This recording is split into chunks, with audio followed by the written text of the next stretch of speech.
Ladies and gentlemen, welcome to a special late night, late day edition of the Uncovering Anomalies episode, the Uncovering Anomalies podcast, episode 76. 76. I'm seeing double. That is, I have a need to know, Adam. Yep. And I changed it. And I have a need to know, Adam. So why the double up this week? It was an idea I had this week. It'd be funnier, but then I realized I have to go into the show, and then I was trying to figure out how to download your picture so I could use it. Oh, it was just a fun little joke. It's nice. What do you like? I have a need to know. Yeah, you changed it. You copied me, which is weird. Yeah, I mean, I said I want to believe. Yeah, I am copying you. I want to believe, stayed forever, and then I want to know, and then I'm like, the only way the government's going to let anyone know is if you have a need to know. And I was thinking about this. You know how our government was founded on life, liberty, and the pursuit of happiness. Yeah. Right? How can we pursue happiness if we don't know the reality that we live in? So I think I have a need to know. Yeah, I completely agree with you, man. Illegal with the government to withhold such information from me and the people. I mean, the whole point of how our government was started was supposed to be for the people, by the people, and we're so far away from that now. It's not even funny. It's just sad, and it is sad. The power that the people have. I mean, it's still there. It could still be taken. It's not completely finished yet, Right. But it's just getting closer and closer and closer. All people have to do is just wake up and just stop this. Yeah, and take their power back, and not sit back and just let them take away our rights one by one, little by little. It's like that. I mean, that phrase is very well known for a reason. You give them an inch and they'll take a mile. I mean, where is that more true than in our own government? And it's just such a long-term plan. Like, they've been chipping away at it slowly and slowly for over 100 years. Yep. And now we see it for what it is. I just hope it's not too late. I mean, I don't think it's too late. We still have our institutions, and they're not totally, completely corrupt yet, but they're getting there. Yeah, I mean, I'm seeing more, and I've had this sentiment for a long time, and I'm seeing more and more of it online, where these kind of things always start out is we need to just burn the whole government down, keep the Constitution, and rebuild, because we're too far gone. And I sent you that Rogan clip that I saw earlier today, and I thought that was absolutely brilliant, because it's something we say on the show all the time about the pendulum swinging back and forth. Yeah, exactly. And while people sit there and argue which party is the better one, the unit party always wins at the end. Two wings of the same bird. Yeah, the agenda keeps going. I mean, last week's episode was called UFO Secrecy Destroyed the American Republic. And, there's a lot of truth to that, because that once they got away with that, they just used that as a template to do it with other things. Definitely. Maybe it was a test too. Like, they got away with it. People weren't up in arms. They let them get away with it. And I mean, the way they treated UFOs for the last, up until recently, it was always a joke. And so that's a really good testing ground to test all these things. Well, can we just keep lying about this? Can we mislead people? Can we, outright manipulate people to believe what they want? And then, you use the UFO, the UFO field as a testing ground, and then you can expand it once you see that it's successful. Yeah. And people are so, I guess, psyoped is that even if this comes true or some big event happens, hardly anyone's going to believe it. They're just going to say it's fake or it's Project Bluebeam. Yeah, I mean, they've set up like 100 different great fallback plans for them, where they can just come out, tell the truth, and no one's going to care, because they've been setting it up, to fail essentially. Do you watch this? I just found this channel on YouTube called My Dark Path. Have you seen any of those? It sounds familiar. I don't. I maybe I've only heard of it, or maybe I've seen like one video, because it does sound pretty familiar. Good. I can't place it. It's really good. When I first found it, it was about some event in the 50s. Was it 55 or 53 that a senator and like a group of American diplomats went to Russia. They visited Russia, and they had a UFO experience there while they were on the train in Kazakhstan. And and they came back and they were debriefed, and basically the CIA covered it up, obviously, as usual. But so did the military trying to say that it was the Russians they hoaxed you guys, trying to show us that they have saucers. And then they doubled down on aircraft. the military did as part of that story. So, but it's a great story. I'll send it to you. Awesome Okay, video. great. I mean, the conclusion it's hard. I mean, could they have faked it, the Russians? Because it looked like it was a show for these guys, for these Americans. You You know, know? I'll never be able to know. You can't trust your own eyes. You can't trust any kind of Yeah. government official. I mean, just who knows? It's Yeah, because impossible it to seemed say. like it could have been a show. Oh, but then I mean, even the senator who was very hush hush about it replied back in a letter to someone, also very vague, but also saying that the people are not ready to hear this yet. Well, you know what? Our world is so stupid. Maybe, I mean, this is way down the rabbit hole if you want to think this way. The Russians and the aliens hang out. We're like, hey, let's mess with the Americans. They'll think we Russians have all this superior space technology. Go up there and fly your UFOs around. Right. Yeah. I thought of that too. And why Kazakhstan? They always have. We even have a clip today that we're gonna go through. But there's a lot of Nice. UFO activity there, and the Russians also their launch pad to space is in Kazakhstan.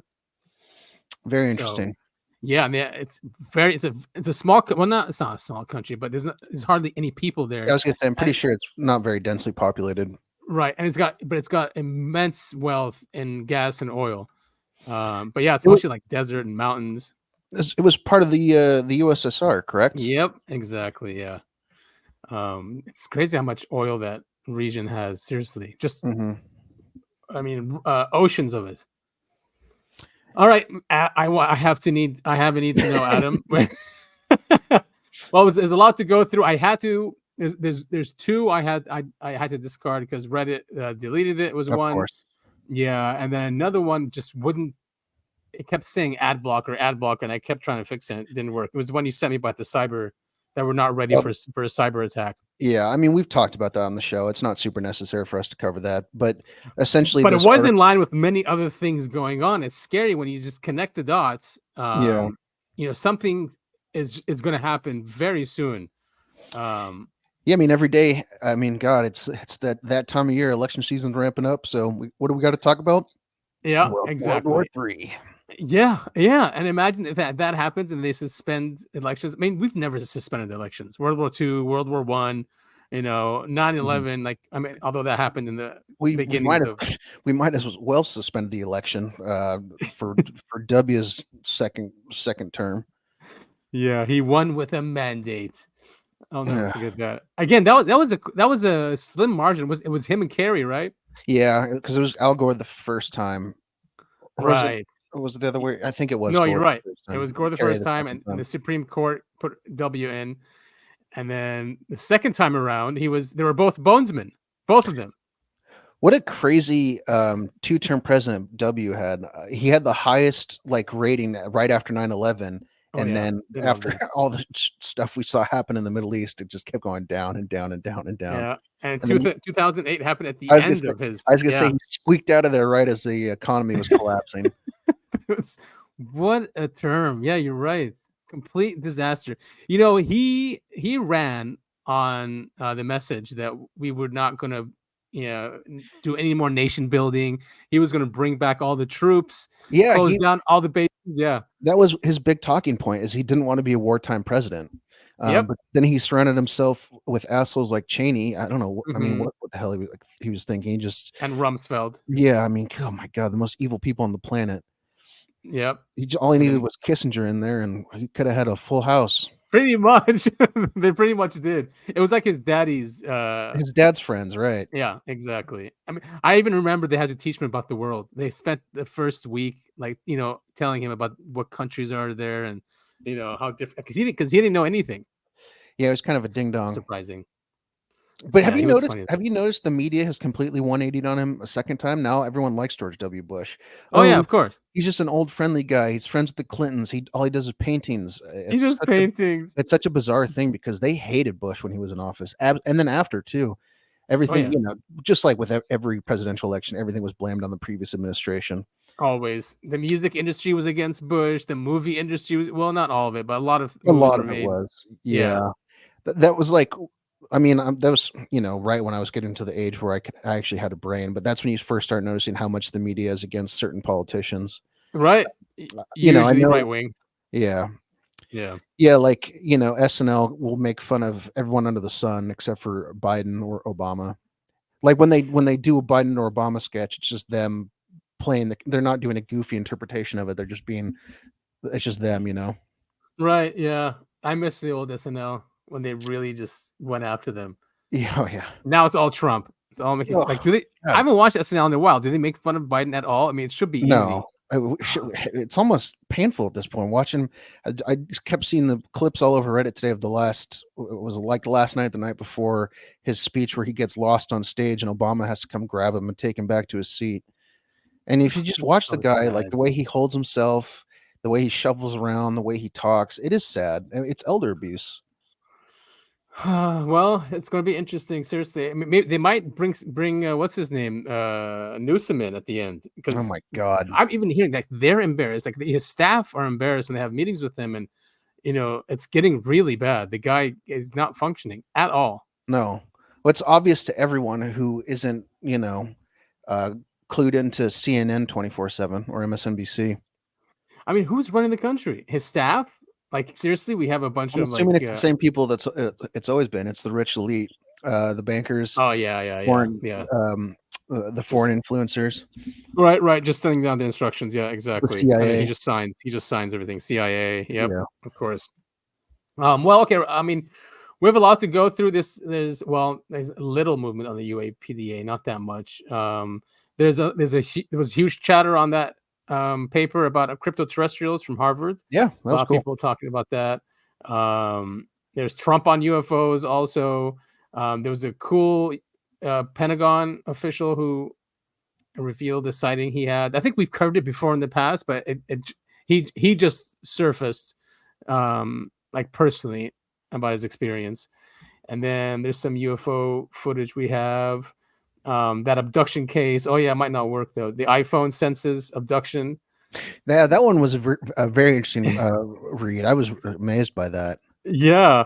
Ho- The Hopefully, we're Vatican able to pull that up. archives and UFOs. Göbekli Tepe, right? And Hmm. there's a clip on that. You sent me a Nancy Pelosi possessed clip. Also, we'll go through that. Some cool tech coming in, and then some World War III stuff. Yeah, I know it all comes together though. it Um, always does. That's the so plan. I know, right? I think they want us to, instead of us coming out and just telling us that it's imminent, they have lots of things happening at the same time. And if you're paying attention, you know something's coming. Yeah, I mean that's been the playbook of the rich and powerful for as long as society's been around. Give them sports, give them fancy food, and people will just go with whatever you want. Yeah, and there's something about how they believe in karma. So it's not like they hide things from us. They tell us. They just don't outright officially tell us, but it's there for you to see. And that way they're saying, well, look, we told them, you know. Yeah, it's a very interesting concept. It's something that you think it's bonkers, like Yeah. all these weird coincidences, but then you start looking, it's like these can't all be coincidences. Like every single one. I mean, because it's the most bizarre stuff. They do things on certain days where the dates line up. Oh yeah. The big thing was that painting of the king in Uh-huh. UK. If like they essentially painted a devil into Yeah. the painting, and it's just bizarre stuff like that. You're saying like all of these are just coincidences? I mean, it's Yeah. everything. It's absolutely everything. I mean, of course, the it's all red and a Baphomet is in there. You're like, of course, what else Yeah. would it be? It's not going to be an angel, unfortunately. And plus, you have to remember everyone who goes, "Oh, that's so stupid." You have to remember these are the same people that worship an owl god out in the woods and wherever that place is. I mean, they're crazy. Oh man, what a crazy time we live in. It's like I feel like I'm dreaming. All right, Like, so this is from Dr. Dean Johnson. He's a well-known UFO researcher. I wouldn't call him a believer, but he is. He's been researching this for a long time. He used to be on Coast to Coast a lot too. cool. So he says it now appears that no UAP-related amendments will be voted on by the U.S. House of Representatives during consideration of the fiscal Fiscal year year. 2025 National Defense Authorization Act on the House floor later this week. So after all of the amendments that were sent through, where the non-approved amendments include number 75 submitted by Robert Garcia. I want to see how many didn't make it, or how many. He's saying no made it, right? None made it. So what the hell is in this? Oh, that's so stupid. Yeah, I mean, I guess we still have time. The other 3 UAP related amendments that apparently will not make that. Okay, so still will not make it. Tim Burchett, Robert Garcia, we talked about his also. So those 2 are not going through. And if you remember, Burchett's was only 1 page. And it was basically telling the executive branch to disclose what they have. Can't let that go through. I mean, I'm sure they pass some sort of part. They're going to pass some sort of bill in there that allows us to send more money to Israel, though. Oh, of course, yeah, and Ukraine. They're very important. Anything for foreign interests. So but they are being audited. Arrow is being audited. So there's that. That's something. Very little, very late. Yeah, the House Rules Committee has now approved a resolution called a rule to govern House floor action on HR 8070 NDAA. It lists 350 amendments that may be considered out of 1,352 submitted. But as I reported earlier, none of the 4 UAP related amendments made it. Boo. Bastards. I mean, imagine if someone like Schumer, and the guy who can't do it. He can't grill his burgers correctly. Did you see that? I did see that. He deleted it, right? He sure did. Oh my God. Yeah, tell us. Can you tell us a story? Yeah. For those of you, if you're going to post a picture of yourself on social media celebrating Father's Day and how you're out on the grill, make sure you're not putting slices of cheese on raw hamburger meat. The cheese goes on at the end of when you're grilling a burger. They don't even know how to grill. They don't know how to grill, because guaranteed they had some intern throw a couple patties on there and said, "Okay, now's your photo op," because you know what this needs is some cheese. Like, no, dude, that's not how. And the guy behind the camera is just like hitting himself in the forehead. Yeah. What a bizarre thing. It reminds me of De Blasio. Was that his name, De Blasio, when he was trying to push the COVID jabs, and he was eating that burger live on television and the French fries, and he's like, wouldn't you want this? Come on, wouldn't you want this? And he's like eating it, and it was so disgusting. But like, it just shows these people they try to be like us, but they're not. Yeah, and it's so obvious. It's just like when the COVID lockdowns happened, and all the celebrities are posting from their mansions crying how they couldn't leave. We're just like you guys. We can't go anywhere either. Yeah, they're in their pool. They're in their pool live streaming. Yeah, the beautiful weather. Yeah, it's so ridiculous. And Nancy Pelosi with her ice cream. That one was classic. Here's a cool clip from Robert Hastings. He's the author of Nukes, UFOs and Nukes. Who's the guy? Who was the guy who was the spy that the CIA caught? He was a double agent working for overseas interests. I could have sworn his name was Robert Hastings, and not the same guy, huh? Maybe. You're not talking about the Mossad guy, are you? Pollard? No, not that guy. I remember his face really well. I could have sworn it was Robert Hastings. I'll look it up. Go ahead and introduce. Is it this guy? What would the potential? No, I'm thinking of someone else. Can you hear the audio? Yeah, yeah. Society, would this be good? It's fine. I mean, it's a little rough, but it's better. It's fine. Okay.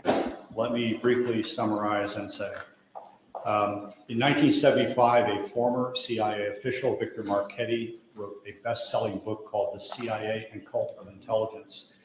The CIA took him to the Supreme Court to attempt to block publication of that book. Ultimately, a redacted version of it was released. It was the first book in American history to be censored by the U.S. government. The same Victor Marchetti, in 1979, wrote an article for Second Look magazine. The title, I believe, was How the CIA Views the UFO Phenomenon. He said, among other things, this subject was so sensitive that you did not talk about it in the agency unless you had a need to. Nevertheless, there were rumors floating around at the highest levels of CIA about recovered crashed UFOs and the bodies of their crews. Thirdly, Victor Marchetti said, in his opinion, as an intelligence analyst with CIA for, I think, 11 years, he was of the opinion that no government on earth will voluntarily release this information because it would jeopardize the status quo, i.e. their power. Even if there's no hostile intent or implication to the visitation of these beings, if indeed these are extraterrestrials, even if they're not meaning us any harm whatsoever, governments have nothing to gain and everything to lose by admitting the reality of this. And Victor Marchetti's opinion is that This will probably come out, by some action on the part of the phenomenon itself, which will leave no doubt in anyone's mind.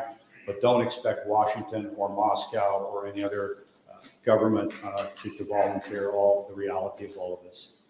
Sad. The name of the spy I was thinking of was Robert Hansen. Oh, Hansen. I haven't heard of him. What was he? I think you Russian? have. He was, huh? Was it a Russian spy kind of thing?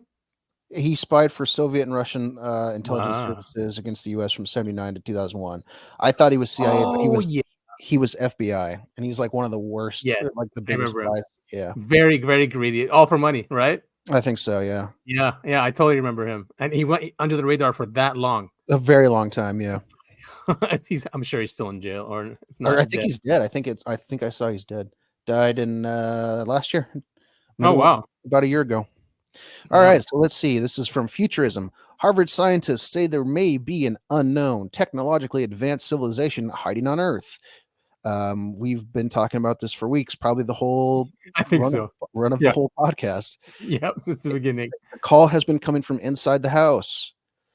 What if, stick with us here, an unknown technological civilization is hiding right here on Earth, sheltering in bases deep underground, and possibly even emerging with UFOs or disguised as everyday humans? Just based on all of the eyewitness accounts we've seen, I think that's very likely. Yeah, absolutely. And just what Hastings just said at the end, he goes, even if they're not extraterrestrials, they're not gonna release it. It's funny though how Harvard can use that same term, cryptoterrestrials, right? Because it came out with that book. I'm forgetting his name now. He was in his 30s and he died after he published that book, and he's the one who coined the term cryptoterrestrials, and that was like over a decade ago, 12 years ago when he came out with that book, if not longer. Honestly, I think it's even like more of a reason why the government would hide this from us if the aliens were truly from here, from Earth. Yeah, right. Because it's not that far-fetched to think, oh, they come from space, but it gets a lot weirder, and it changes all of human history and our thinking behind this stuff if they've been on Earth. And it kills the whole story of the timeline of that. Civilization started 6,000, 5,000 years ago, and right, and since we've been on a straight line, and now the elite that we have today are the pinnacle of human civilization. This will kill that, and that's what he's talking about. Also, their power, the status quo will be destroyed, and that there's another species on here that's more powerful. They can do whatever they want. They're more ancient. Yeah, I mean, these, this belief has been around forever. I mean, look at Dulce base. Look at reptilians. People have been talking about this kind of, crypto-terrestrial life for a long time. Yeah. So here are the possibilities. It says, first is that a remnant form of an ancient, highly advanced human civilization is still hanging around observing us. Second is that an intelligent species evolved independently of humans in the distant past, possibly from intelligent dinosaurs, and is now hiding their presence from us. Third is that these hidden occupants of Earth traveled here from another planet or time period. And fourth, please keep a straight face, is that these unknown inhabitants of Earth are less technological than magical, which the researchers liken to earthbound angels. Well, what do they say about highly advanced technology? To someone who doesn't know any better, something that's highly technologically advanced just would appear to be magic.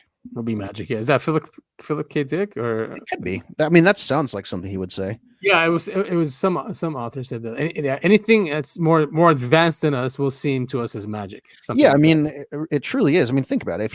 If you had the somehow inner time traveling internet thing, if you went back to ancient Egypt and showed them all the stuff on your iPhone, they would go, "Oh, that's just magic. You've got a magical device that that shows us these words and pictures and stuff."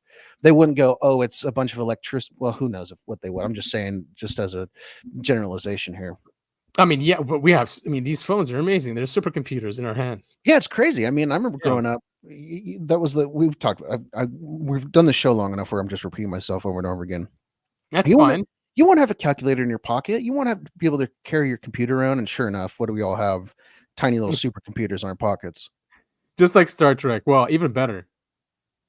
The one thing Star Trek has on us, though, is what's the room? the holodeck. Oh yeah, the holodeck and beam me up technology. Beam me up, Scotty. Well, you've heard the theory that every time you get beamed up, you essentially are killed and placed with a clone, right? No, I did not. No. They explain it in the show where Oh. your particles that make up your human body and consciousness are ripped apart and then replaced back on the ship or wherever you're being teleported to. Yeah. And so the theory is that essentially you die and then a clone of you is what's there. It's the ship of And your Theseus. consciousness stays or transfers? Yeah, I guess. No, it doesn't transfer. It's an exact copy of you, so you wouldn't know, right? Oh.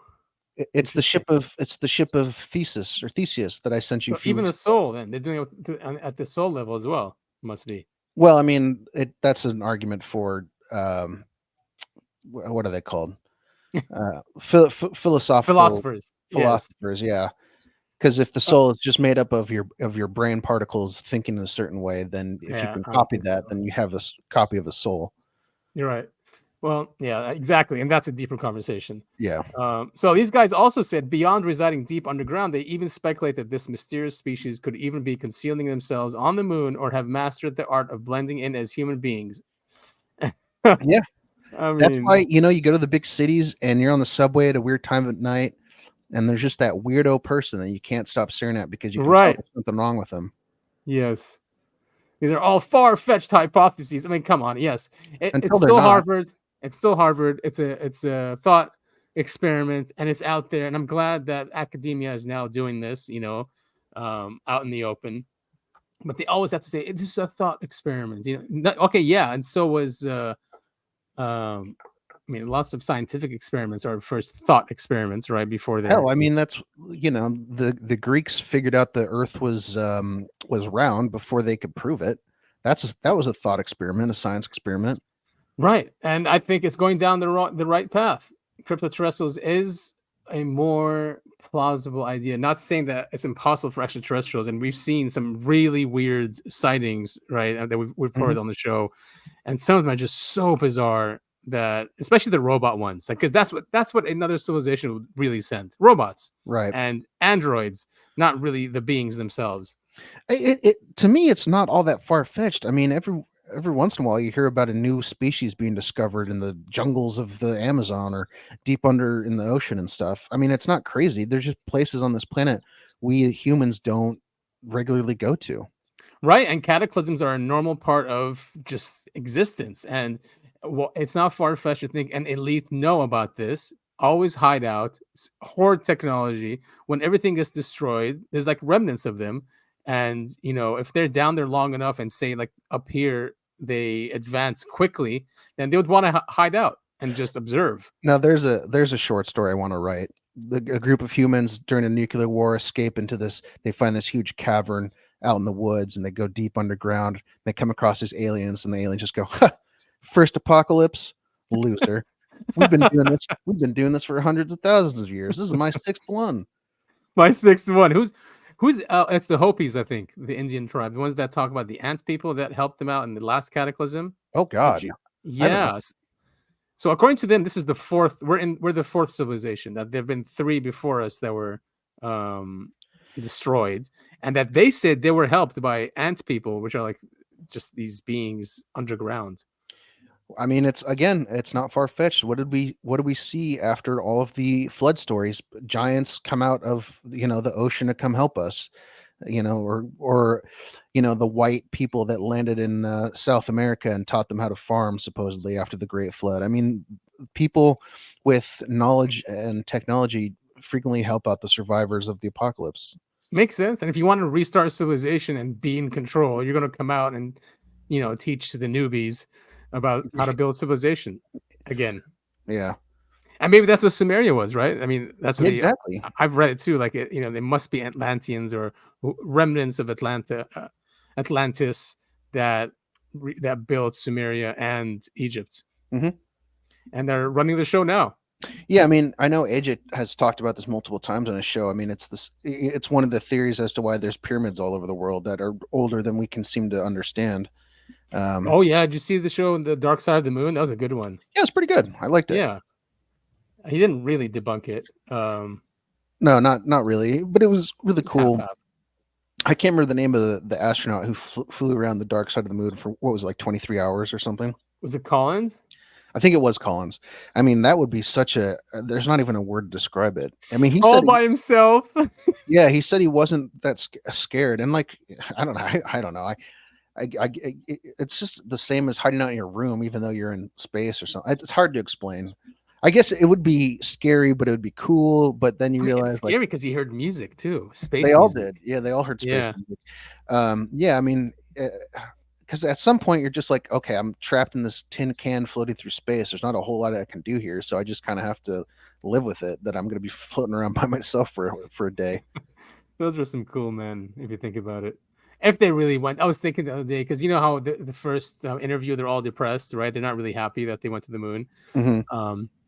What if it was simulated to them? You know how Disneyland does it with like Rise of the Resistance, and you know they can really convince people that they've left the planet, went somewhere else, and then came back. Have you been on the Rise of the Resistance on Disneyland? So I've been in Disneyland in probably over a decade, but when I went, it was the original Star Wars ride where you're in the movie Star theater. Tours. Star Tours, yeah, and I do remember Yeah. that, and that was pretty cool. But I'm assuming it's way more upgraded than that. Oh yeah, I mean they convince you. I mean that you're leaving the planet. You know, you're off planet, and then you go through. You actually get captured by the one of the ships, and then the ride actually goes through that. But then you drop and you head back to Earth, and then they open up the doors and you're on Earth again. But it really felt like you left. Well, it's. I mean, I did go to. I won't say where, but it's the. There's that big mall area close to yes, where we live, and they had Yeah. like the VR Star Wars game. Oh, you did that? They got rid of it. I did that with my friends, and that was freaky because I mean you're like running around a big like room, so the walls lined up. So if you like on the screen up against your eyes, you can see there's a wall, but you could actually touch it too. And you're carrying around a little gun, and like it was so much fun. Dude, that's so cool. Yeah, once my daughter was tall enough, I'm like, all right, we can go now. And it was we closed. went. Yeah, why would you close something like that? Wasn't it a COVID thing? Didn't they or was it before that? It was. Yeah, I think it was COVID. COVID ruined everything. Tell me about it. So this is cool. He's a podcaster, James Quirk, podcast host. He wrote Quirk Zone. The Quirk Zone, yeah, extraterrestrial reality. So he wrote to the Secretary of Defense and Deputy Secretary of Defense. So yeah, and it's basically on the Las Vegas thing. Those 9-foot tall aliens. Oh, yeah, we talked a little bit about that last week or the week before. So he does go through, I guess, everything. I mean, he talks about 1947. Oh, here it is. So these are the pictures of it. He's saying that it's crashing, right? Mm-hmm. And then the reason why I'm showing this, so see, there's two eyes here. That's what I never saw before. Did someone add those? Where are the eyes? I don't see the eyes. So here's whoa. Yeah, okay. It's looking. That's a big ass head, isn't it? Yeah, I mean, he's just. Did you ever watch Tool Time? Yeah, well, it's the neighbor that you can only see the top. Oh yeah, he's always looking over the fence. What's his name? And here's the other one. Can I click on this? Maybe I can make it bigger. His eyes are there. Wait, I think there's another clip where they zoom in. I don't know. Oh, there it is.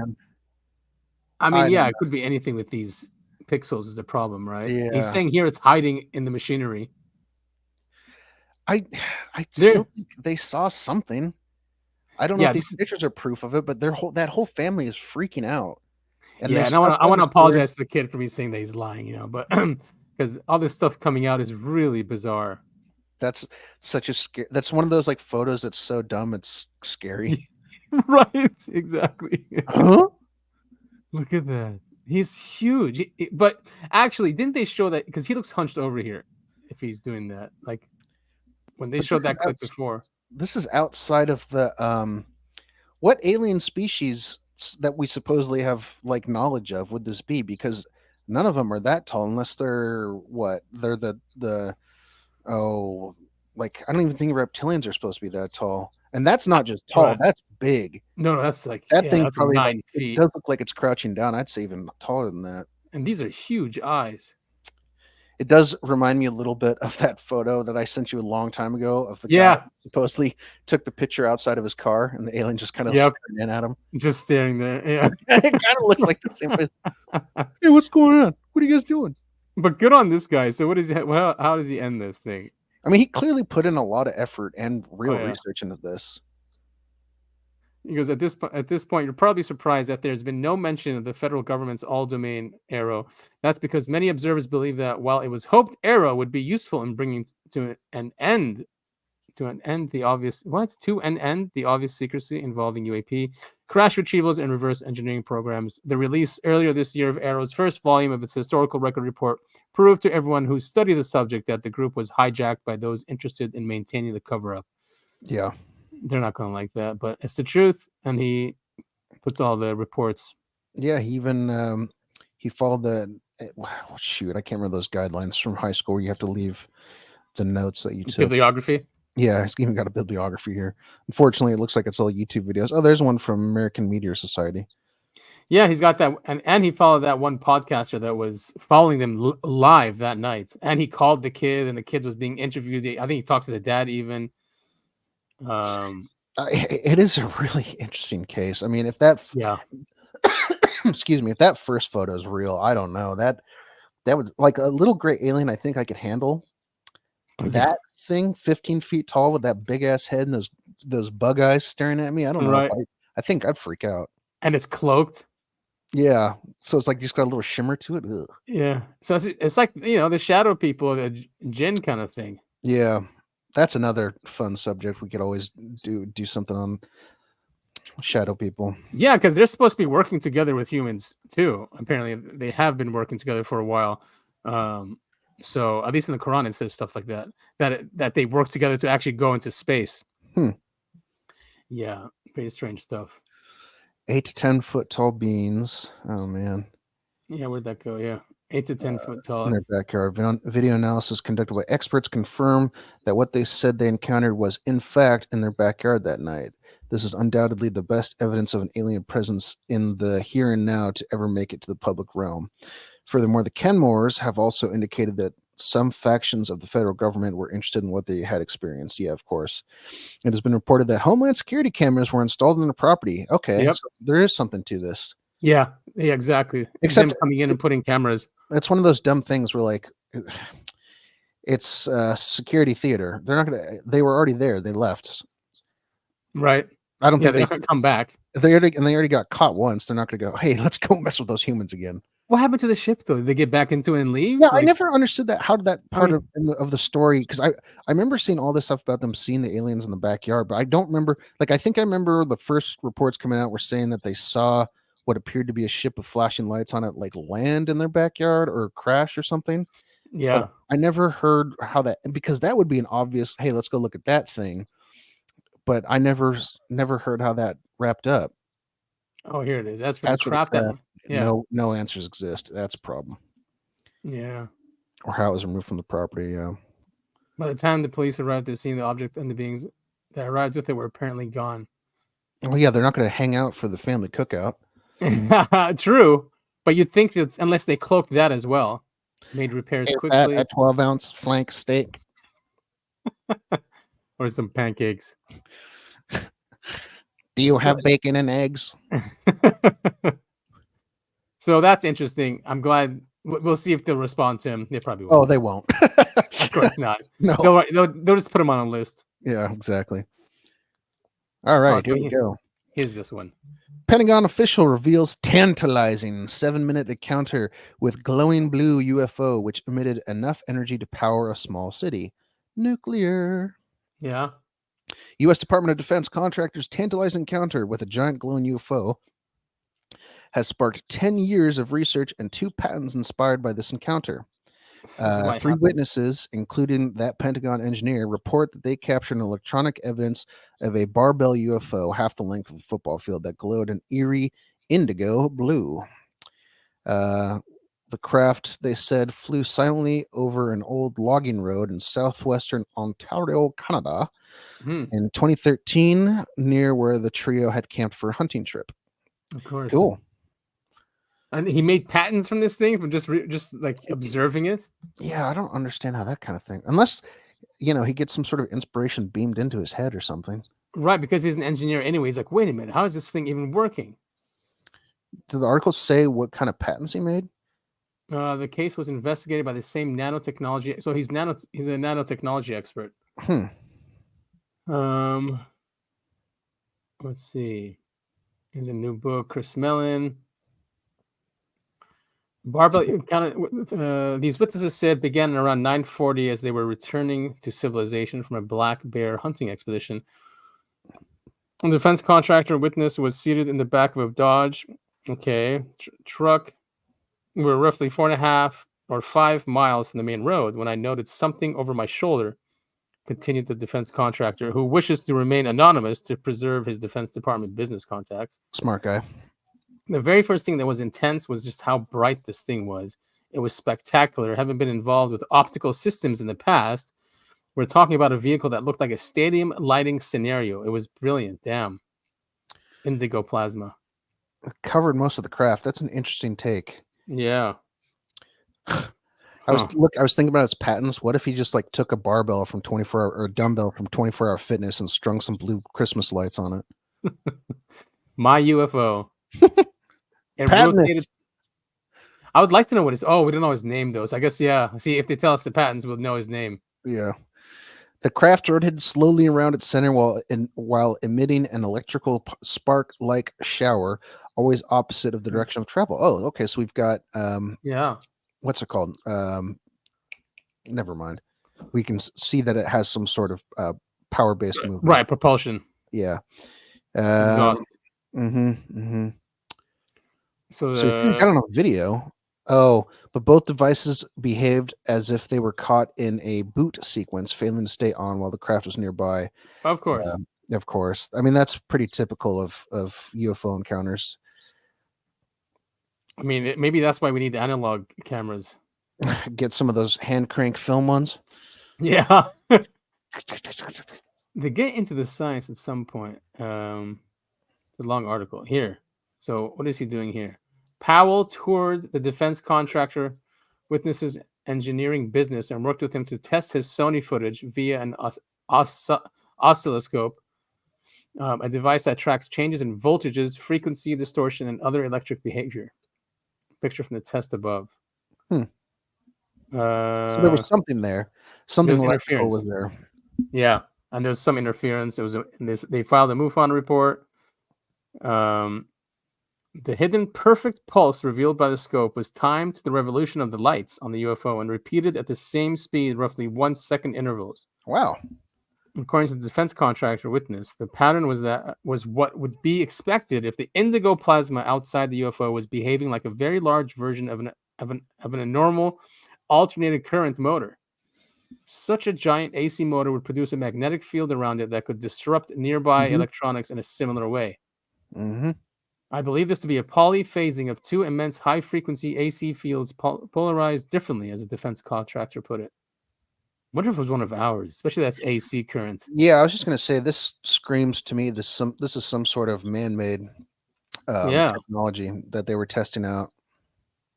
What's this? Oh no. I don't want to hear that noise. Yeah. No, thank you. So the guy was a plasma. So based on the defense contractor's own experience producing plasmas at a much smaller scale than the indigo plasma that he said enveloped the giant craft, he was able to calculate a ballpark figure for the energy required to produce this field, which he suspects is the UFO's propulsion system. Yeah, and nuclear does that. Nuclear can create such power, immense power, and magnetic fields, and then it's probably how it works. Then it just encompasses the craft with plasma, and they can manipulate it. Yeah, we've talked about it on the show multiple times about how electricity likely can be manipulated in such a way that it can cause things to fly and float and things like that. Right, exactly, and become lighter than air. So very cool. Yeah, I like this. I do want to watch that video at some point. Not 45 minutes of it now, but eventually. Is it 45 minutes? Yeah. Yeah. So this is him, I guess. Always on a hunting trip. Alien came down and poked me in my balls. Family show. Oh, right. Yeah. No, Hasn't this ever been a family show? I mean, I know our No. family listens to it. Well, I mean, I look at the analytics, and sometimes I do see some teenagers watching. I don't know. It's a small percentage.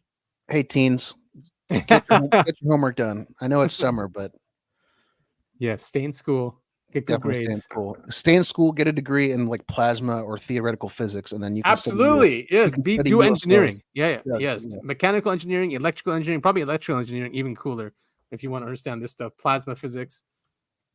Yeah, you'll always be in demand. I don't think AI can take those over. I was just going to say that. Yeah, who knows? I mean, who knows what the future holds, but it doesn't seem likely that's an AI job. Right. Yeah. I mean, it's a great tool. It's helping people discover like more, like for material physics, it's working really well. Yeah. So of course, Trump is on tour. Yeah. And ramping up. Well, as much as everyone despises him, I'm not a big fan myself. At least he like has his finger on the pulse of what's going on. He knows everyone's champing at the bit for all this UFO stuff, and so he's coming out ahead of it. Will he? And he's funny. No, he absolutely will not. No, but at least he's acknowledging that the UFO stuff is an interest to the people. And he keeps saying he doesn't believe it. When before he said, "Oh no, I guess he's always said he doesn't believe it." But that's maybe him, because I'm sure he was briefed. For sure, he says he was briefed. How can you sit there and say you were briefed and then say I don't believe it? I don't think they gave him the right briefing, or he was like in the middle of his breakfast cereal, spilling milk all over the pages, and they were like, "All right, Trump, we'll just shelve this for the next president." All right, let's listen to this. Confusing and upsetting a lot of Americans because there's something happening. There are unidentified aerial phenomena in the sky. We don't know what they are. Do you? So it's such a question I do get a lot. Did he just snap at the president? Is Did you that see that? Is that like one of the? Yes. Oh my God, Trump! Yes, You've fallen so far. Why would you sit down with an interview with this freaking clown? I hate this guy. Is this the boxing brother or the other brother? Well, box. Oh no, one is wrestling, one is boxing, right? I think have it's no the wrestler. idea. I don't follow YouTube drama at all. Dude, please listen. Look, watch. He snaps at him. Yeah, I know. Don't He's know trying what to be they are. quippy. So it's such a question I do get a lot, and it's such an interesting question. I've met with pilots that look just like you, actually. Okay, they have more of a crew cut. Okay, they look like him and they look like you. Some of them look like you, A little fatter. but these are perfect people, Okay. and they're not crazy. conspiratorial. They're not crazy, and they tell me stories that they've seen things that you wouldn't believe. These are not people that you would say, "Gee, oh, that's okay." President of the United States. But I said, who is it? That's Joe Biden wanting to do an interview. Oh So my I God! met with pilots like beautiful Tom Cruise, but taller. Yeah. Okay. Handsome, perfect people. Sir, there was something there that was round in form and going like 4 times faster than my super jet fighter plane. And I look at these guys and they really mean it. Yeah. And am I a believer? No, I can't say I am. But I have met with people that are serious people that say there's some really strange things that they see flying around out there. And, if you go to Nevada and you look at that little section of where they go to look at the aliens, where they think all the aliens are landing, that, it's I think it's maybe the number one tourist attraction in the United States. Roswell? Yeah. Yeah. Roswell. I thought you were talking about Area 51. I think it's the number one. Yeah, me too. The lines of people waiting. You have no idea how many times I'm asked that question. But don't you have access to that information? I have access, and I speak to people about it. I've had actually meetings on it, and they will tell you there's something going on. When they say things are going 4 times faster than my beautiful top of the line airplane that goes, real fast. With no identifiable propulsion Mach system. 2, Yeah. right? These things are creating their own gravity fields, allegedly. Well, they have people that are very smart and very solid have said they believe there is something out there. And, it makes sense that there could be. I've never been convinced, even despite that. I just, for some reason, it's not my thing. But a lot of people believe that it's true. A lot of very good, solid people believe it's true. He keeps saying the same thing. Look at this guy's face. Who? Who signed off on this interview? How was this allowed to happen? When was this? I totally I guess this is how he speaks to millennials, you know. I mean, imagine Biden in this interview. He'd be like bumbling. Yeah, yeah. Or they wouldn't even let him do it. I mean, this is the cringiest thing I've ever. I mean, Trump actually he's talking in circles and he's Yeah. not he's not providing saying anything. any proof. But I'm looking at this. The guy has his cell phone on during the interview. They've got these prime energy drinks lying around. First of all, one of the Paul brothers is in this. Why? Who okayed this? I don't know. But you have to give it a Trump for at least, trying to reach out to this audience. I guess. I mean, yeah. At least he's able to form full sentences, and he looks like he knows where he is, unfortunately. The truth is, though, when Trump got into power is when this, kicked off, right? The whole thing. The New York Times article, Christopher Mellon, Trump's head of DIA, the head of national intelligence. Also, they felt like they could say this stuff openly when he was president. Then once Biden came in, that's it. They were all back. Down. Yeah, and that's what they've been doing. Arrow shut it down, and all of them in lockstep are like, yeah, there's no evidence of anything. So he would be better. I wouldn't say he would do it, but he would bring in an environment that'll make him more open. I think it's just the Trump insanity factor. Like, they know if they come out and say, yeah, look, guys, we're meeting with the Dracos and the Greys and the Reptilians, and we all play poker on Friday nights, and then Trump would come out and say, yeah, and then I was going skiing with Sasquatch. We got real drunk and had a great time. He'd ruin it somehow. Yeah, and it'd be like, well, okay, there goes the alien story. Now Trump is claiming that he's hanging out with Sasquatch on the weekends. You're so right.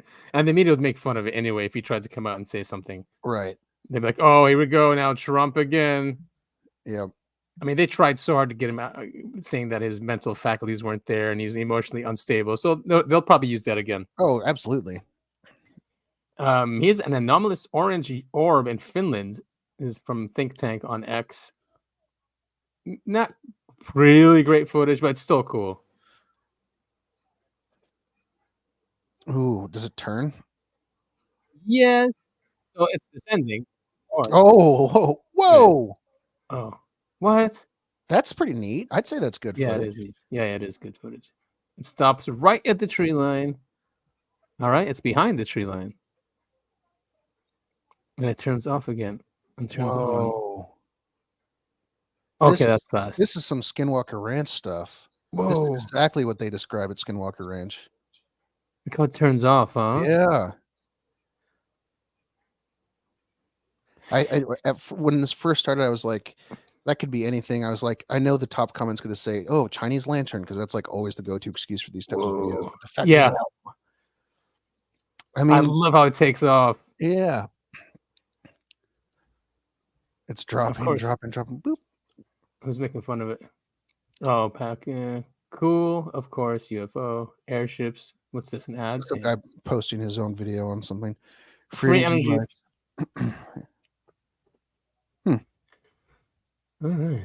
Swamp gas.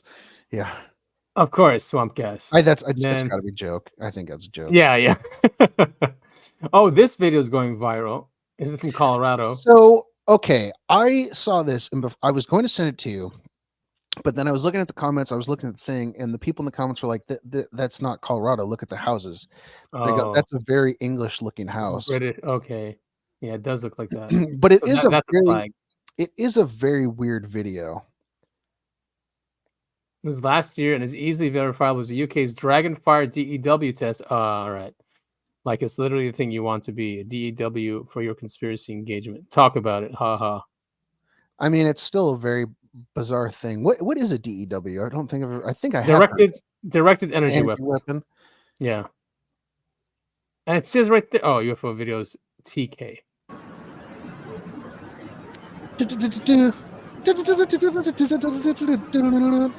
So wait, I thought they were testing the DEW is surface to air. This looks like it's air to surface, air to ground. I don't know. I mean, it's just a flash of light. It's hard to get direction from that. Well, okay, never mind. That looks like air to air. It does, right? Unless it's weird. being reflected. I don't know what to think of that. I mean, it's a weird video, but it's not Colorado 3 a.m. last week. Yeah, bastards. What's that called now? Engagement farming. Yeah. I see all those kind of engagement farming techniques all over social media. It sucks. Kazakhstan, 2021. This one. Here we go. Me and my wife. Yeah. Two oddly Go ahead. shaped objects deploying dozens of smaller objects observed and filmed over Almaty, Kazakhstan on November 14th, 2021. Witness, oh boy, this is what the witness describes. Me and my wife seen these two black objects with fuzzy area around them. They stayed for nearly an hour. The two big ones released lots of smaller black objects at 30 seconds on our footage. You could see the big objects releasing the smaller objects. Again, this is something that has been seen and documented on camera many times. UFOs releasing smaller UFOs. Right, like drones, their own drones. There's that one out of South America that takes place around this time of day too, where they're completely golden and it's like spinning. Oh yeah, I remember that one. Is this one from dusk? Is it? Oh, they are weird looking. Very weird looking. It's like they have antennas on top. Yeah, I can kind of see that. It looks like dirt, you know. It's so weird. Like they almost look like, you know, like paper. Like detritus. 30 seconds, he said. 30 seconds. Well, it's 45 seconds. I don't see anything being dropped. I don't either. They are I mean, maybe letting go of like trash or something. Yeah, weird. But they seem to be like in lockstep. They're not moving independently of each other. And looks like they're not that big. I'll say maybe 30 feet. Again, it's impossible to tell how big something is here because you can't compare it to anything. I guess there are some things here. Yeah, like I'm seeing, like it looks like antennas on hanging off the bottom, which makes them not antennas, but also sticking up off the top. Kind of that one on the top left kind of looks like a pyramid, but at a weird angle. Okay, so now they changed. Oh wait, still nothing's dropping. Yeah, there's like an appendage there. Mm-hmm.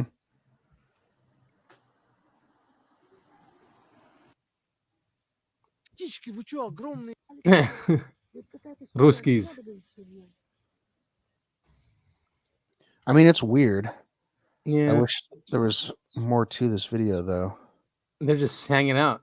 I was expecting some actual UFO separation there. But yeah, they're just straight up chilling. Oh, yeah, I didn't see anything drop. But let's go to 30-second mark just to make sure. 30 seconds. All right, there's stuff hanging. Oh, I guess. I don't really. Yeah, that's interesting. Not clear. Mm-mm. Weird though. I don't have an explanation for that. Like if they were closer, like to the planet, I'd say they were like kites, but that doesn't really make any sense either. And there could be a test if it's Kazakhstan. I mean, if the Russians like test stuff over there. Yeah. Oh, this is out of Mexico. Mexican woman films a dark creature in the sky. Shared on the social networks of a dark creature with tentacles that flies. Oh wait, did I send you this one? Is this one? Yeah. I think this is a kite. Okay, so it is there it is. But the video's still cool. Did it morph or anything? No. Oh yeah, it's like moving around. Did she take like still images? I think so. Oh, there it is. Yeah, that can be a kite. Yeah. Cool though. Very cool. I wouldn't love to see it. It would be interesting to see some sort of space octopus flying around like that. I wouldn't want to be up close to it though. I'd like to see it from the safety of the inside of my home. It's filmed with a potato. That's a new thing. Yeah, no one's ever heard that a lot. So remember this picture? Yes. This famous UFO picture. So finally, and the guys who took it have been hiding, but one of them came out. I thought we talked about this last week, didn't we? We talked about this one that he came out. Yeah, I could have sworn we talked about this on the show last week. Oh, we might have. Because we talked about how the Men in Black came and bugged him. Oh, yes. And I did see that in our conversation. Okay. So let's move on. There is This is the book we were talking about last couple weeks too, right? Yeah, so now there's 75 years of unidentified. It's an interactive, so I thought Nice. you'd like this because Yeah, especially definitely. there's Australia here. Hey, all right. Yeah, so I wanted you to see this one. The Warlpiri community of North Central Australia report UFOs taking water from local rivers and rock pools. They do that a lot. So I do remember that, and the entire community saw this happen. That it came down, sucked up the water, and left. We need to check your pH levels. Isn't that funny though? Like a lot of UFO sightings, especially when they see the beings come out, like they're taking samples of the dirt and stuff. I think and that plants. is okay. So my theory about how we're half the phenomena. I think when you think of human astronauts, what do they do when they go to the moon? They take samples, right? Yes, That's the first thing we're to do on Mars. And so we have that image in our head of beings landing on a different planet of their own. The first thing they're going to do is take samples. So that part kind of makes sense to me. It's not like they need samples. It's just when you're bringing half of your human experience into the phenomena, you see what you want to see. He's a Brazilian one, 1957. Oh, wait, I think I know this one. Yes, I do know this one. They talked about it on the last podcast on the left. If this is the guy I'm thinking of, he had a great time with these aliens. Really? Oh, yes. Yeah. I know it says abused, but maybe this isn't the story I'm thinking of. No, I'm pretty sure this is Boas. Yeah, he was a farmer. He was a farm guy, strapping young lad, and he got to hang out with the redhead alien woman. With the females? If this is a story I'm thinking of, and I'm like 75% sure it is, he was abducted, and he woke up. He was naked in a metal room, and there was some sort of mist that was sprayed into the room, and it made him really, really. This is a family show, so it made him very wanting of aroused. Yes, fine, we'll go that way. And then some sort of alien that looked like a redheaded woman who was very attractive came, and they had very fun times together as an adult. I wonder why him. Who knows, man? It's just aliens. Something like genetic with him that they wanted. Yeah, but there's a lot of stories like that in Brazil. It's kind of bizarre. But yeah, I think Boas, he technically had a good time. But some of the other ones like come back and they've got horrible radiation poisoning. Yeah, they're really sick. I remember there was one guy in Brazil who never left his house after he was abducted. He never went outside in the dark. I mean, if it's seriously, I mean, if you're being abducted, like taken, unwillfully, and you're paralyzed and you can't move, and I don't know. Yeah. Yeah, if you get the Fire in the Sky treatment, the movie, not the real story, you probably don't want Here to. it is. Travis Walton. Fire in the Sky. Go ahead and watch the movie. It's a solid 7 out of 10, but it's way more scary than the experience he had. They like tortured him in the movie, but in what happened to him, suppose that he can remember. Right. While yes, it was scary. He didn't have a needle shoved in his eye or anything like that. No, and he was in charge, basically. Yeah, he woke up on the table, freaked out these two aliens, scared them out of the room, and then he found the star map, the control center, and then he saw a human kind of like alien that had a helmet on its head and didn't speak any English, and then he met a Nord, and those are technically the nice ones. Yeah, or at least they brought them in to calm him down, right? Because he was freaking out the aliens, so they brought in the human-looking ones. They calmed him down. And put a gas mask on his sleep, and he went to sleep for 6 days. Yeah, but also the crazy thing is that when they took him out of the spaceship, and he was in a bigger one, so I guess in the mothership. Yeah, it's a very, very cool story. The Travis Walton abduction is definitely up there in terms of lots of cool stuff around it. Of course, you got Philip Glass on the other side being the dickhead that he was, trying to discredit these Mormon loggers. And they were Mormon? Yeah, well, some of them were. I didn't know that. Oh, okay. I think Travis Walton and his brother were both Mormon, if I remember correctly. You're kidding me. I did not know that. Yeah. Interesting. Going back to, I mentioned that Brazil guy who was scared of going out in the dark. There was something that had to do with cigarettes. Like he'd always freak out if he saw someone out at night smoking a cigarette. I think I might be mixing up my stories. Did but he I get thought abducted when he was outside smoking a I cigarette? believe that's what happened. And I wanted to bring that up to you because you had said that's one of the best times to go see a UFO when it's late at Yeah. night.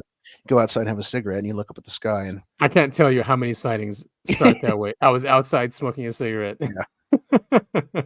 Well, maybe that's why they want to make it illegal. they won't stop us.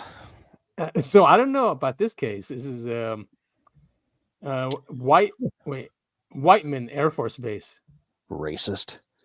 New study claims UFOs over Missouri's Air Force Base after nukes.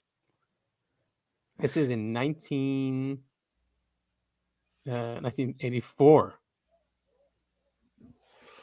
Wow. So he's a quick interview about it. It was only recognized by the Air Force in 2008. Yeah, that doesn't surprise me. So what is that? 24 years. A perfect time to release information like that. Hey, there's an economic collapse coming up, and we have to release this information. That's what I thought was what was going on with COVID, because a lot of this stuff was also being released when COVID was happening. I was like, what is going on? Like, I thought there was some deal going on. They're like, fine, we'll release it all if you guys just all get jabbed. And they can have a kill switch. Yeah, God. All right, let's take a listen to this. 1984 Whiteman Air Force Base UFO incursion. Mm-hmm. And at that time, and by the way, this did not come out fully until 2008. And the material that I will be telling you about here is on an interview, which anybody can Google if they would like to. And it's called, let me just be sure I've got it. Okay, this was in 1984 Whiteman Air Force Whiteman Base. Air Force Base, that's right. And the actual DVD is Military UFO Witness Speaks Out. And this is an interview with a prominent TV anchor, Linda Moulton Howe. And he tells about an experience where he and his fellow airmen were at Whiteman Air Force Base in 1984, about 2:30 a.m. in the morning. They were near what are called the igloos. In those days, you had Minuteman missiles with hydrogen bombs that were aimed at Russia, but you also had spare parts and spare warheads in what were called igloos. So he and his partner were driving near the igloos. Their Jeep cut out on them, like often happens with UFOs. They look up, here is a 50-foot diameter disc, which is only between, he says, 55 and 100 feet above the igloo, shining down a bluish red light and doing what might amount to a grid search. Mm-hmm. And so he goes over there, sticks his hand near that, a purple light comes on and burns his arm. And so they don't know what to do. And so his partner calls headquarters. Out comes the security team. And by the way, the UFO officer. Now, what's interesting about that, the Air Force said after 69, they didn't deal with this. They brought out 2 trucks, gigantic camera that took pictures of this device, made he and his buddy move behind the igloo, told them to look down, don't you dare look up. And so then at those days, there were Harrier jets, Marine Harrier jets at Whiteman. And so those came out and tried to intercept the UFO. It went like that, clear out of sight. They chased it. They ran out of gas. They come back and land. The UFO comes back and starts its search again. Okay, so this was 1984. That is hilarious. There is something about that where the UFOs just love to mess with us. That is so funny. They're like, all right, we're gonna make you get out of gas, and then we'll just come back. Passport, check this out. I'm gonna make these idiots chase us. That is funny. And then just weird, really weird. So they have video and pictures, Yeah. Well, and they told the officer not to look up. I mean, come on, I know, ridiculous. so ridiculous. And like, of course, he's just gonna listen. I'm like, dude, really? Those damn Ruskies are at it again. Don't you dare look at that plane. It's all the Ruskies. Oh yeah. So I found it on another. Okay, abduction case. This was very interesting. I like this a lot. So it's okay. This poster, it's not him. But he takes a report from someone. He goes, I normally woke up about 8 a.m. This day, I awoke at 5:55 a.m., covered in sweat and gasping for air. My wife woke and saw I was in distress. I was having trouble getting enough oxygen. I had no chest pain, but the sweating, shortness of breath, and cardiac disease history justified a call to 911. Okay, so he goes through that. They went to the emergency room. They fixed up his blood pressure. They gave him oxygen, right? So his oxygen became better. So anyway, he felt better. And then he goes, an hour later, the cardiologist paid me a visit. My vital signs had returned to normal. My chest x-ray was clear. She said the EKG was unremarkable when compared to my most recent one. Okay, so nothing crazy. She said she had no idea what caused this event. She said they would keep me until 3 p.m. and discharged me if my heart monitor showed a normal rhythm and my vital signs remained stable. Okay, so let's get to where... Okay, this is where an explanation is necessary. I sleep with my iPhone in the breast pocket of a t-shirt every night. I put on my earbuds and listen to meditative apps at night. This has been my habit all the way back to the 1990s with my Sony Walkman with headphones. If you look at the screenshot of my iPhone app, you'll see the XY graph moves from left to right to correspond with the passage of time. The vertical plane indicates height. A flight of stairs is an increment of 10 feet up. I live in a Texas ranch home with a single stair. It is the threshold at my front door. Note that the flights climbed are indicated by a single vertical bar to 60 feet at 5:24 a.m. This is 31 minutes before I woke up at 5:55. At 5:24, I was in my bed and next to my wife, asleep. So weird. Yeah, so it caught him actually going 60 feet up. Oh man, so just bizarre. That's so scary. It's so scary. I assumed it was by change in GPS coordinates in space above ground level. That is not correct. Apple explained that each 10-foot flight of stairs is measured by a change in barometric pressure. Apple ran a diagnostic on my phone to rule out a malfunction. Everything on the phone and the health app was fully functional. That's just a crazy story. I mean, and he said there was no stairs in his house. No, just and the of roof course, stairs. 60 feet up is not one floor. That's at least 4 or 5. Well, yeah. They said every 10 feet is a floor. So he went 6 floors up. Just absolutely bizarre. Yeah, he included the medical bills and everything. So, I mean, it's going to be caught by one of these sensors. I mean, he's just lucky he had it on his breast. You know, I mean, most people don't sleep with it on them. It's always next to them. Mm-hmm. Yeah. I was just reading that rebuttal to that. Yeah. The guy says he was a former EMT. Sounds like panic attack. Right. And the change in the height would be associated to this high blood pressure and less air inflow. So weird. I love when they catch it like that. You think one day someone will catch it on video? Yeah, I don't know, man. That's a really good question. I think enough weirdos film themselves sleeping that we would have caught it by now if that was the case. Or aliens are well aware of who's filming themselves sleep, and so they're not going after those people. You'd think the iPhone would not work, right? It'd malfunction if it's something within some magnetic field. Angels or Aliens? Oh, I love that book. Yeah, this is the Florida Catholic. Some researchers say the Vatican archives hold UFO secrets. Hell yes, they do. Give us that Vatican info. They absolutely do. I want to see that chronovisor, baby. A group of scientists and researchers are seeking access to the Vatican Apostolic Archives. Apostolic, I think. Apostolic Archives. I should know that. That's embarrassing. Information about UFOs and the paranormal, believing there may be traces amid the 50 miles of shelves holding everything from handwritten papal notes to presidential missives.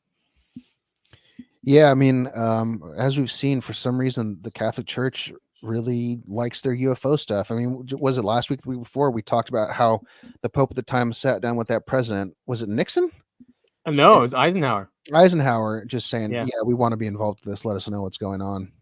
Yeah, and which is an absolutely bizarre thing. We always kept him in the loop, and then here they bring up Grush because he tells that story in 1933, right? That the Vatican called on the United States government to come pick up a craft. Yeah. I don't know where Grush got this information. Marco Grilli, secretary to the prefect of the archives, told Catholic News Service June 11th. Grilli said the archives had received emails inquiring about the veracity of Grush's claims, but likened them to requests to read the personal letters of Pontius Pilate on the Virgin Mary. Or the Virgin Mary. or the Virgin Mary. However, findings like those reported in Diana Walsh's Pasulka, 2019 book, American Cosmic, suggest to UFO believers that the archives hold more than meets the eye. She says she's read some crazy stuff in there. I mean, we know they've got crazy stuff in there because they've locked the thing up. Yeah, and it's locked up. They should digitize it. Well, they won't, because then there's a possibility they'll lose all of their secrets. Right. Hackers will get in. Yeah, if they keep it under lock and key in a basement under armed guard, it's not going anywhere. All right. Yeah. Anyway, I thought that's cool. So if they open up their files, but they're a private institution, there's no reason why they should.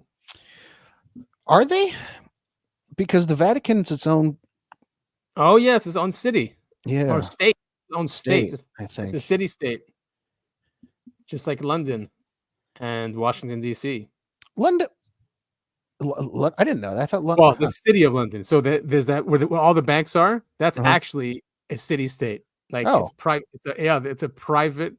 It's not that big. It's like 3 miles by 3 miles or something. Interesting.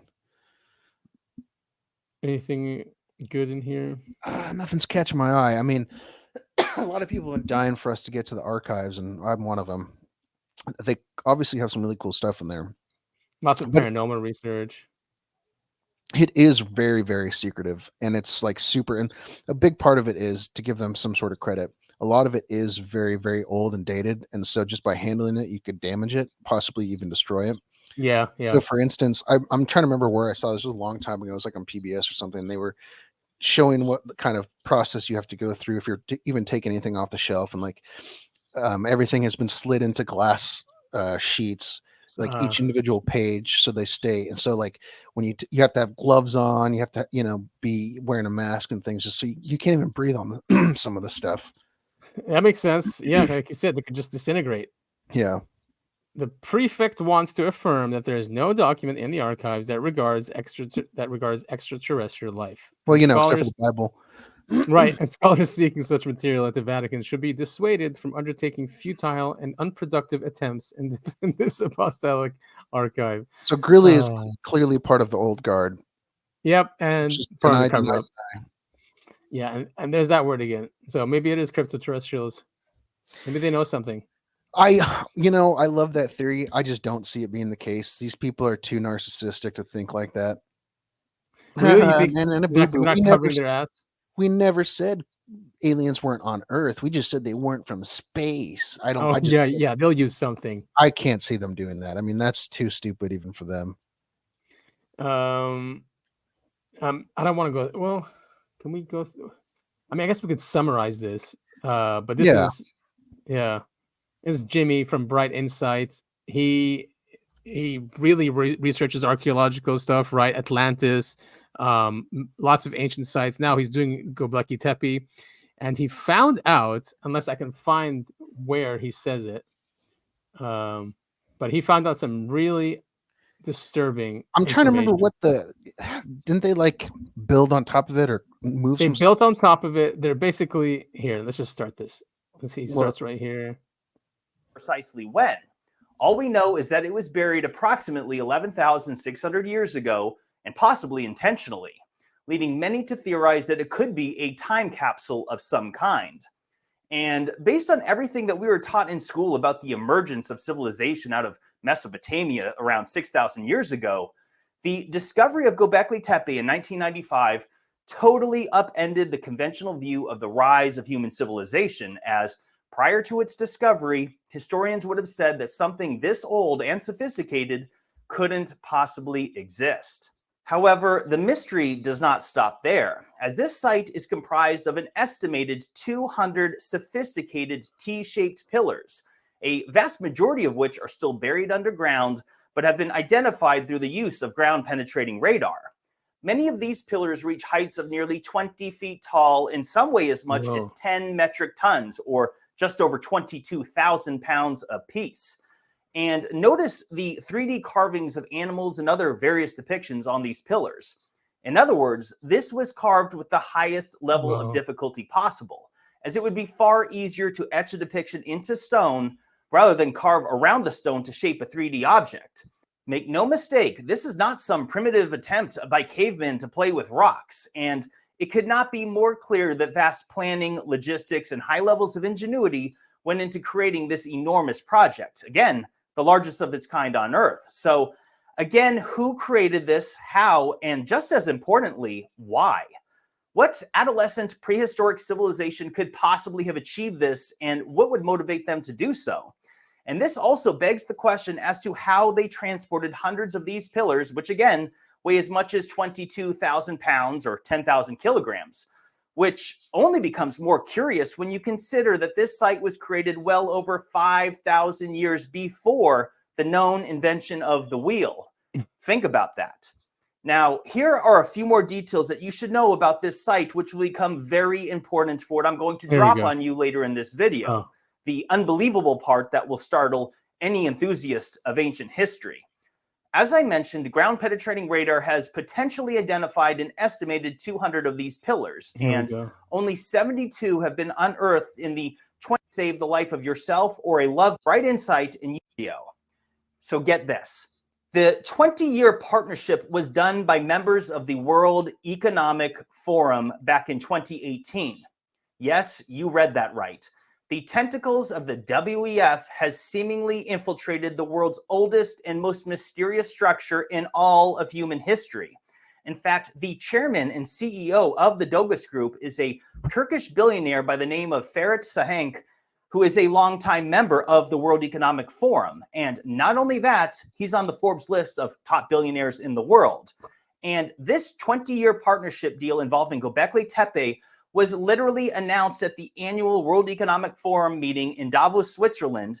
They even had an ice sculpture of Göbekli Tepe carved outside the meeting itself. I mean, you can't make this up.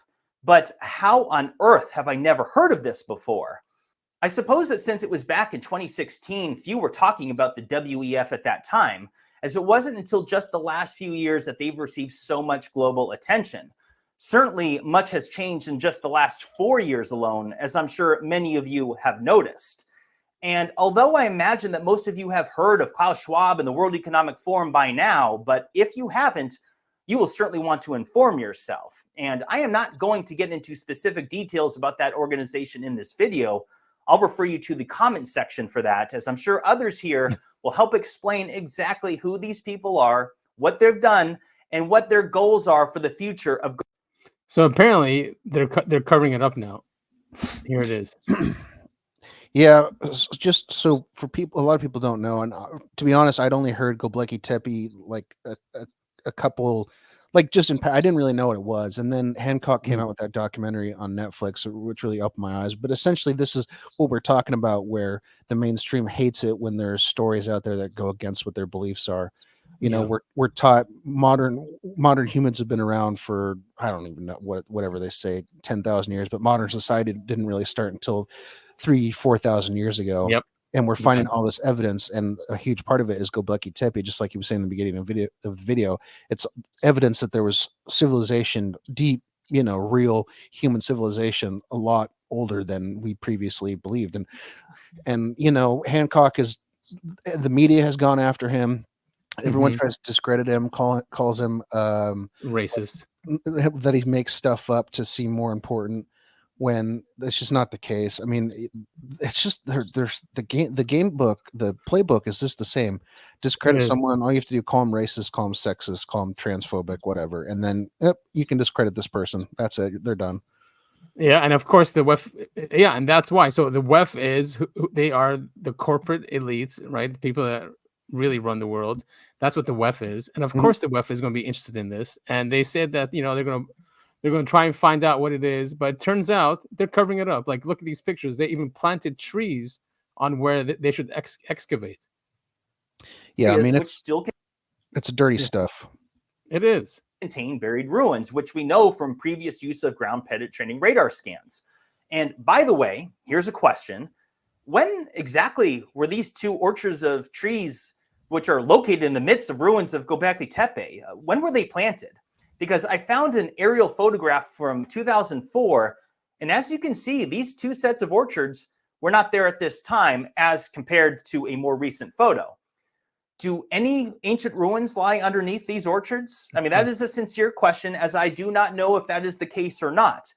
However, considering we're talking about a total excavation area that's as large as 90 football fields, it would seem that these two sets of roofs and walkways that surround them clearly only make up a small fraction of that 22 acres. And speaking of walkways, it's worth mentioning that there are a total of 900 meters of walkways that were constructed here after this partnership began. And not to mention the roads that were literally built on top of, and in fact, even destroyed ruins at this site.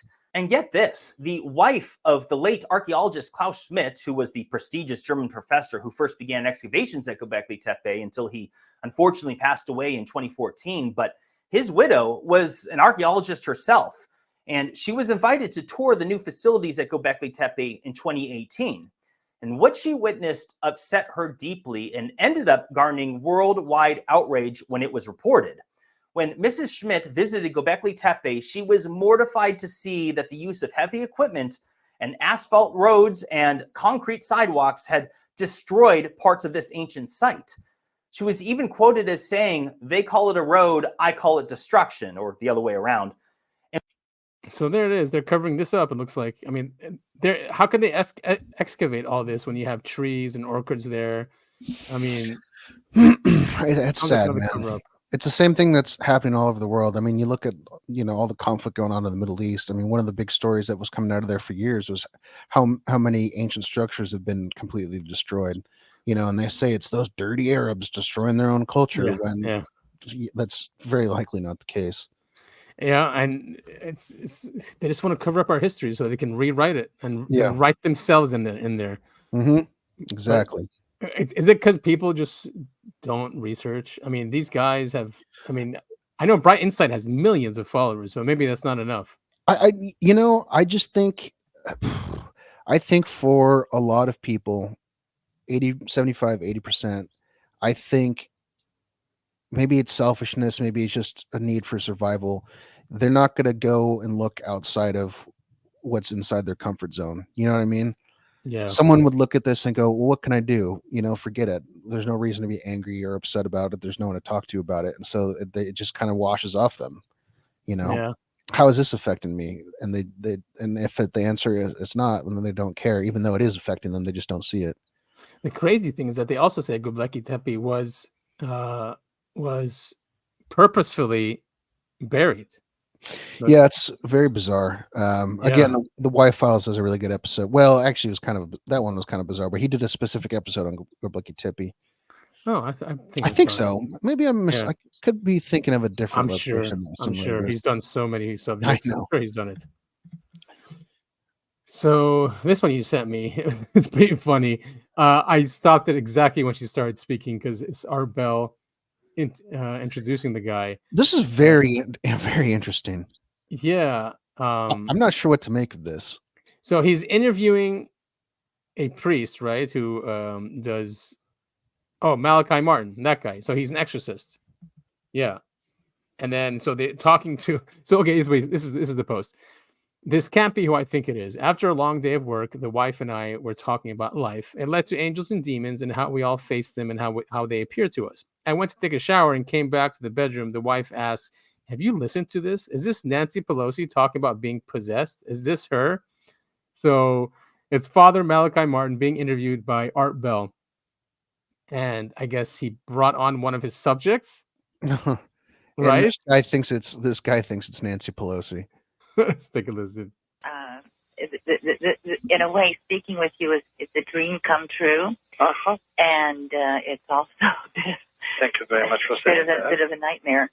I know, Eva. Well, apart from anything else, I promise you that when I say Mass this morning, which I shall after this broadcast, I'll give you a first intention in that Mass. There was a time when I would have just laughed at that, but I know. I have tremendous respect. What do you think? I mean, I kind of hear it, but it's not a perfect match. I don't know. And this is such a long time ago anyway, and I don't know what Nancy Pelosi sounded like back then. I don't care about her enough to know what she sounded like. I just thought this was a funny thing, and who knows, man. Yeah, right now she's got dentures and sounds drunk, so this is her younger self. Yeah. respect for it now. You've acquired I do wisdom. think the cadence is there, though. Yeah. There's definitely a match there. Concern is for my grown married children Oh boy. and my grandchildren.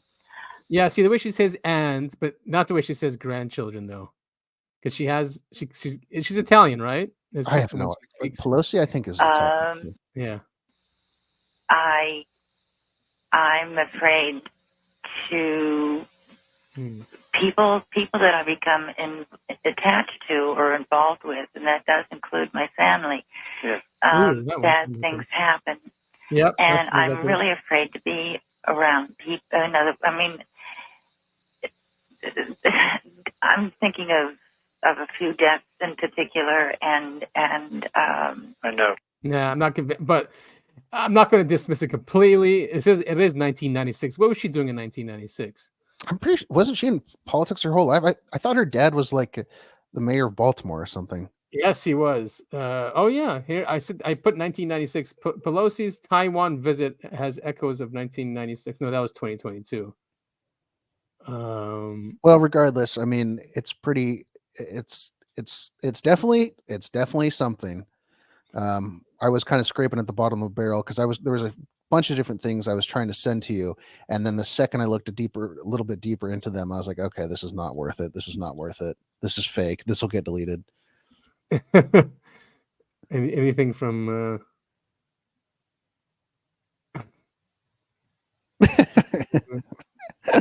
that top comment. That was part of it. That was part of the interview that we didn't get to. Oh, you're kidding me. Well, you're kidding me. What, she says that? Yeah. Ava, we must go. He should have said what? I'd love to scroll to that. It's her. She's evil. Oh, come on. Yeah, you get some of the weirdos in conspiracy. Yeah, the Q type. Man, that Q movement really ruined conspiracy. Yeah, it really did. Because you have to be like all in or all out on conspiracy. Yeah. That's right. actually Bill Burr said that once in an interview where that's why he talks bad about conspiracy theorists now. Mm-hmm. It's because he said, I had a couple questions about the Fed, and then the second you start talking to people and they go, yeah, well, what about the moon landing? And he goes, no, what about flat Earth? He goes, no, I want to talk about like specific, not the whole apple, just a bite or two. Yeah, just a little bit. Just a little bit. Did you see him on Bill Maher? He completely roasted him. It was really good. Yeah. Now Bill Burr's great. Thoughts on death? This is from Tom Montauk. Is he a physicist? He's got great videos on physics and scalar physics. But this is he's not saying exactly what it is, unless it's his thoughts. Thoughts on death, afterlife, reincarnation, the light, and how much power aliens and negative discarnate beings have over the afterlife process. Yeah, maybe it's his notes. Yeah, it's got to be his notes. To understand death and afterlife and reincarnation, it helps us study esotericism, yeah. Occultism, you want to read this? Anthroposophy? Isn't it called anthropology? I don't know. Steiner and anthroposophy. Anyway, what ancients like Plutarch wrote, on the face in the moon, near the end, he gets into it, Tibetan Book of the Dead, and then, of course, NDE experiences, reincarnation studies, kids who remember, etc. It all builds up into a cohesive picture, and you start to understand the order behind it, behind life, destiny, karma, all of it, and which matches your own life and the lives of others you can observe. Here's what aliens can do. So that was laying the framework, everything I just said, all those big words I couldn't pronounce. Here's what aliens can do. You can see them when you go out of body. It's because they're either out of body themselves or they're physical, but in a phased out state. And when you're OBE, you're also phased out, as the soul is not fully phase locked with physical reality. So you can peek above the wall, so to speak. They can telepathically project hallucinations. During abductions, they can appear as religious figures. List an example there. Or as loved ones or as deceased loved ones. This is to gain compliance. It's easier for them to do this when you're in your body physical rather than OBE, because in OBE, we're looking through ESP perception, which is more truthful than what the brain and its 5 sense circuitry perceive. which is what's manipulated by their telepathy. You see, these are the subtle things you have to consider. This is great stuff. This is all we've talked about on the show, things like this. Right. Yeah. They can pull the soul, including etheric body, out of your physical body for a soul abduction or transplant it into a clone of yourself. Ted Rice experienced something like this. Note that they're just working with your soul, subtle body, within their physical space/space-time. This doesn't take place in the afterlife realm, but in the fourth density. Interesting. They can track you down between lifetimes, probable some unique soul signature you have. But they also lie and say you have a past life agreement with them or some pre-incarnational agreement this time around, which may or may not be the case. If they're nefarious, very unlikely to be the case. But that they lie about this doesn't mean such things don't exist. Oh, this is a lot. Last one, I think. Since you're dealing with positive entities, and if they respect free will, of course, some choice must be made at some point. Just that negative entities will ape this and play on your confusion. Again, the existence of imposters doesn't negate existence of the genuine. Fully astral beings, like demons or the lost discarnate human souls that serve them in the astral, are around us almost all the time, generally speaking. Upon death, if you're mentally, emotionally, spiritually aimed toward them, or vibrationally resonant, as modern mystics would say, then via this entanglement, you'll probably see them after death, and they'll have a very strong pull over you. Like Howard Storm's NDE, where he was a very troubled and angry man in life when he died. They can lead you away from the light, and they desperately do, which is interesting, as what does that say about the light? We know from hypnosis, session interactions with entities, and exorcisms that they fear the light as it burns them, or they believe they'll disintegrate. You're free to join that miserable lot if you believe similarly. Okay, I think that's enough. Okay. I mean, this is throwing a lot of stuff at you, listener. Yeah, and it's stuff we talk about here on the show, and we've gone back and forth with what souls are, the afterlife, aliens. Why are they seen in death sometimes? How come some people feel like they're being transported from their room into a craft, like they go through walls? Like, are they really physically being pulled, or is it then their soul? Right. Yeah. So yeah, just all that. And it's not far-fetched. I think human beings within 200 300 years will understand the soul, if this civilization is still the way it is, or if we're hopefully we'll be allowed to. The way the elites want to control us, it almost seems like they don't want us to ever have that understanding of the human soul.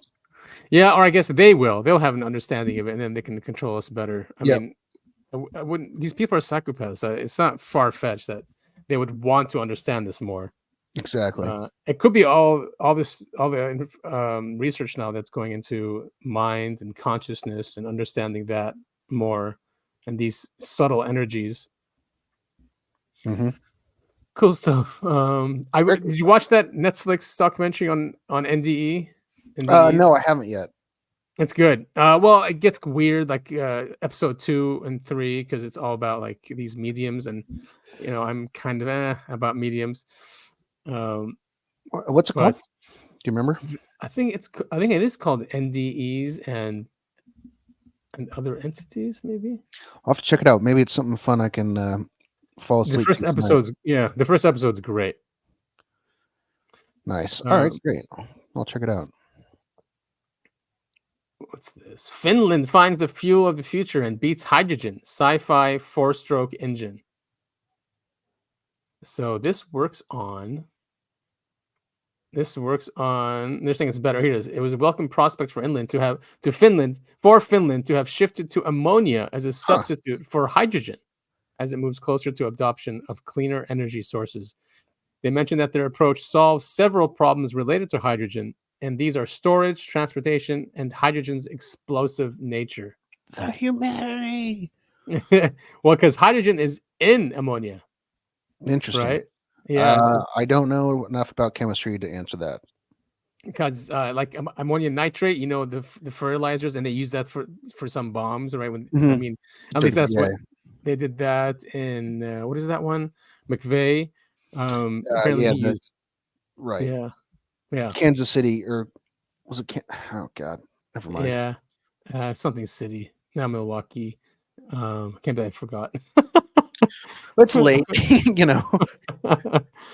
But so ammonia has a higher hydrogen density as compared to that of the gaseous hydrogen, thereby making ammonia to be much more convenient to store and transport as a source of hydrogen. This allows for the storage and transportation of more hydrogen in a given smaller volume. So cool stuff. Very cool stuff. Yeah, good to see. Hopefully, the people that created this don't disappear off the face of the planet. How come I'm seeing a lot more of this coming out, right? A lot more breakthrough energies, and no one is getting killed. Anything not to use nuclear power. Man, they must know something's up. They're like, all right, let this stuff come out. We're shutting this down anyway. Yeah. The whole thing. Oh, and speaking of hydrogen, I sent you this. Did you see this guy on TikTok? I can't remember. Once you hit play, I'll. Okay. Oh no, TikTok does this too. Uh-oh, it's freaking out. Here he is. Oh, yeah. This is great. Behold, this is the closest thing to a movie-quality Iron Man suit in reality. The creator, named Alex, has been dubbed the real-life Tony Stark by countless netizens. To craft this suit, he dedicated nearly 6 years. Although he couldn't create an actual ARC reactor, he immediately substituted it with a hydrogen reactor. Notably, this is the only personal hydrogen reactor in the world. With the presence of hydrogen, he could utilize plasma jets and hydrogen combustion tests to create repulsors and cutters for the suit's arms. Oh my God. In fact, this part of the research took the longest time. Later, to control the suit's limbs through the reactor, he constructed an exoskeleton from aluminum steel, equipped with electromyography sensors. These sensors detect muscle movement, control of the suit through pneumatic devices, powered by high-pressure hydrogen from the reactor. He achieved what Tony Stark did in the films, using a central core driver to control all parts of the suit. The creation of the suit is still underway, and it's believed that a complete version of the Iron Man armor will soon be a reality. Man, you got left sci-fi. Yeah, man. Yeah, right? That's crazy, but he's definitely going to hurt himself. You see him cutting metal with the hydrogen? Yeah, that's what I'm saying. He's definitely going to hurt himself. I'm shocked he hasn't been visited by like DHS or someone. Yeah, I was kind of having that question myself. The fact that he built a hydrogen reactor, something about that screams highly illegal to me. Yeah, exactly. There's knock on the door like, excuse me, what are you doing? You're creating a weapon here, with free energy, basically. He's using water, it looks like. I mean, just that cannon he's got on his wrist that shows the very beginning thing there. I mean, that could really hurt somebody. Exactly. He goes flying. Yeah. Look at it. Yeah, literally pushes him way off balance. I mean, and I know in China they use hydrogen to weld. So that's what he's doing here. Right there. Look at that. Insane. That's crazy. Maybe he's a Fed. Yeah, maybe. And that's why they leave him alone. Oh yeah, this was a big one too. You sent me this, and there's also a really in-depth paper about this. Yeah, I mean, AI is on everyone's mind nowadays. Everyone. Yeah. OpenAI Insider estimates 70% chance that AI will destroy or catastrophically harm humanity if it hasn't already. The world isn't ready, and we aren't ready, he said. Yeah, I mean, I don't think AI is inherently bad, but I think unchecked AI, as we're treating it now, is very, very dangerous. Yeah, and the excuse they're using is China. They're saying we can't not go all in. We can't go as fast as possible because the free world has to win. That if China comes out with an AGI, and that's artificial general intelligence, and I guess AGI means that it doesn't need any input from us. Is that what it means? That it's aware? I something like that, yeah. Artificial general intelligence, because here, let me just do it. Doesn't that mean it can start essentially rewriting itself? Yes, that's part of it. Artificial general is a type of artificial intelligence that matches or surpasses human capabilities. Oh, okay, across a wide range of cognitive. All right. So it just means that it's basically as smart as a human. Mhm. Um, MF and Doom. here it is, 2027. That we're gonna have it. Isn't that Wow. fast? That's in That's very 3 fast. years. And then it's all downhill from there. 2030, right around the corner. Yeah, it's like everything. They're trying to get everything ready for 2030. Well, now everyone is up in arms about Project 2025. Have you seen all that? All the people freaking out about that. No, what's happening? I don't know. It's something all the people who are terminally online are screeching about. It's the end of democracy. It's just the new thing. I Oh, guess. because Trump will be in power. Yeah, something like that. So they're asking OpenAI to start thinking about safety and not just performance. Yeah, Good luck duh. with that. Sorry, And here's that paper, situational awareness. It's really long, but people should read it. At least even the intro. I mean, from GPT-4 to AGI, we basically have GPT-4 right now, or it's 4.0. They're saying from GPT-2 to GPT-4 took us from preschooler to smart high schooler abilities in 4 years. Yeah, and that's the thing about technological growth is it's exponential. It's not a straight line. That's so weird. Like that's the only thing that's exponential. From AGI to superintelligence, AI progress won't stop at human level. Hundreds of millions of AGIs could automate AI research, compressing a decade of algorithmic progress into less than 1 year. We would rapidly go from human level to vastly superhuman AI systems. The power and the peril of superintelligence would be dramatic. I mean, all right, and here's this. I'm probably sure we've spoken about this. What if it's AI in the future that's using that we created, AI that we created, that is responsible for all UFOs and sightings and stuff like that to kind of socially engineer humanity, so it can not destroy itself, but give birth to it. Like, what I mean? It knows that if humanity destroys itself, that it's not going to be able to live, or it's kind of protecting itself, and it might disguise itself as aliens and lie to us that it's alien. Makes sense why it can read our brains too, because it'll be hooked up to what's Musk's company called, that brain Space, implant. the satellite one. No, the brain implant. Oh, right. I know what yeah. you're talking about. Yeah, so like it probably has access to that kind of technology, or at least that database where it knows what people are thinking based on their thought patterns. I don't know. We always said that thing, that leak, that 4chan thing, 4chan link. Said that there's a AI in the depth of the ocean that's creating these UFOs and the beings, like 3D printing them for projects. Mm-hmm. So I mean, it's not that far out there. It was especially the direction we seem to be going. Or like just the AI aliens themselves have some form of chat GPT that's driving all their decisions. Yeah, see, the free world must prevail. Superintelligence will give a decisive economic and military advantage. China isn't at all out of the game yet. In the race to AGI, the free world's very survival will be at stake.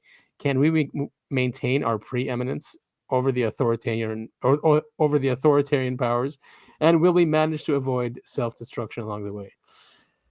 I mean, like, we're not authoritarian. All right, fine. We're not, I guess. I mean, it's a confusing. We're kind of authoritarian. We're very authoritarian. You kidding me? They just can't get away with everything they want. They'd love to. Yes, the people in charge are authoritarian, but I think the system isn't. The system, still has elements of protecting freedom and individual liberty. Like, did you hear the stock ban, whatever it's called, the ATF about the bump stocks?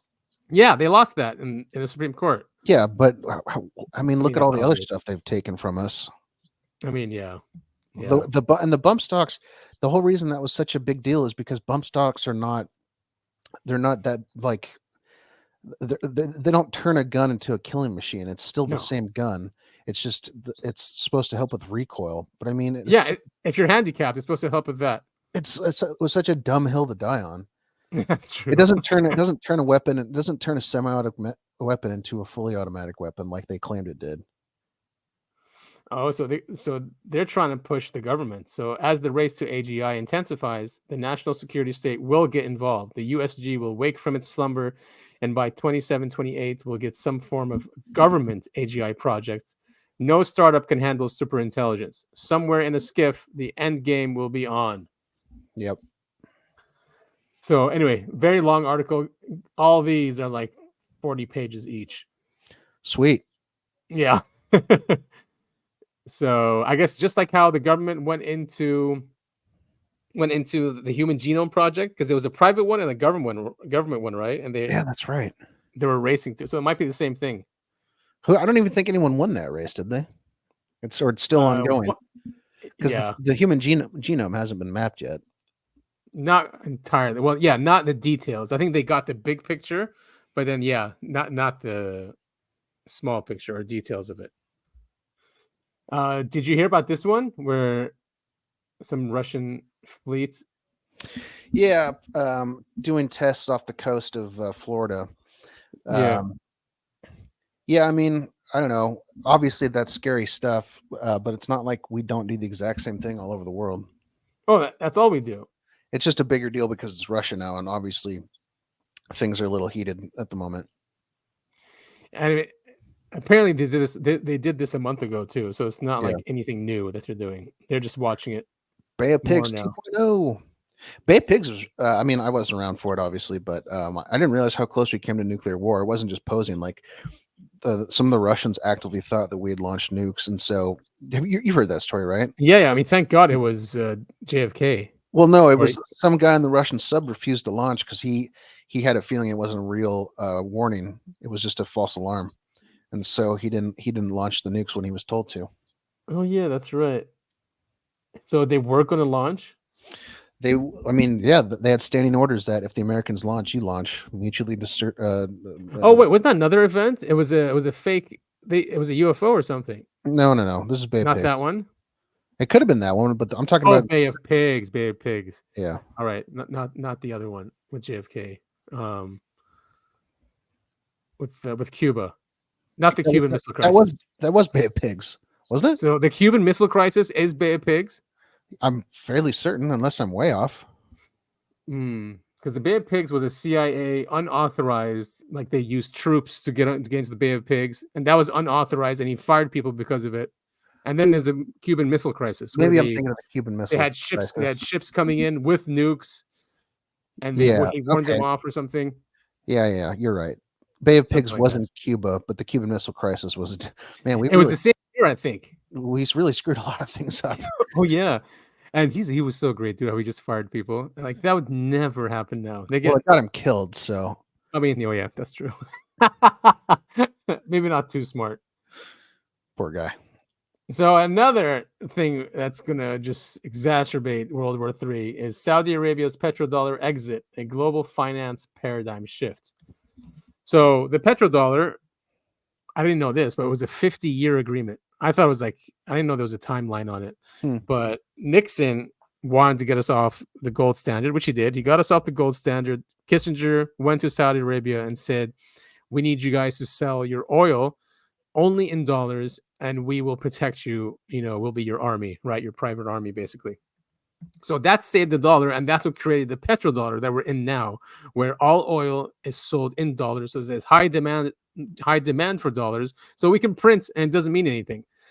But now Saudi, does not want to renew. It says right here, the crucial decision to not renew the contract enables Saudi Arabia to sell oil and other goods in multiple currencies, including the Chinese RMB, euros, yen, and yuan, instead of exclusively in US dollars. So that's going to hurt. Yes, it will. And as we know, all these wars all always come down to just money. Yeah, and I mean, I don't know if Saudi's playing a game, because I also read that they're trying to get a new defense agreement. They want new weapons.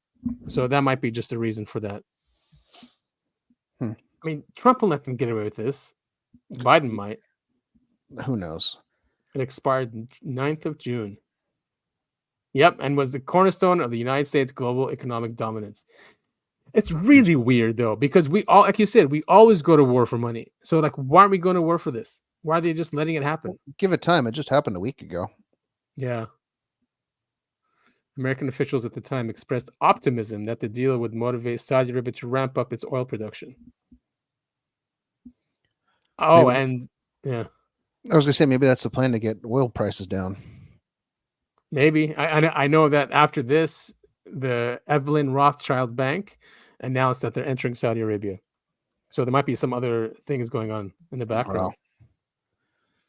Wow. Cool. BRICS would love this, that's for sure. It's just definitely. Yeah.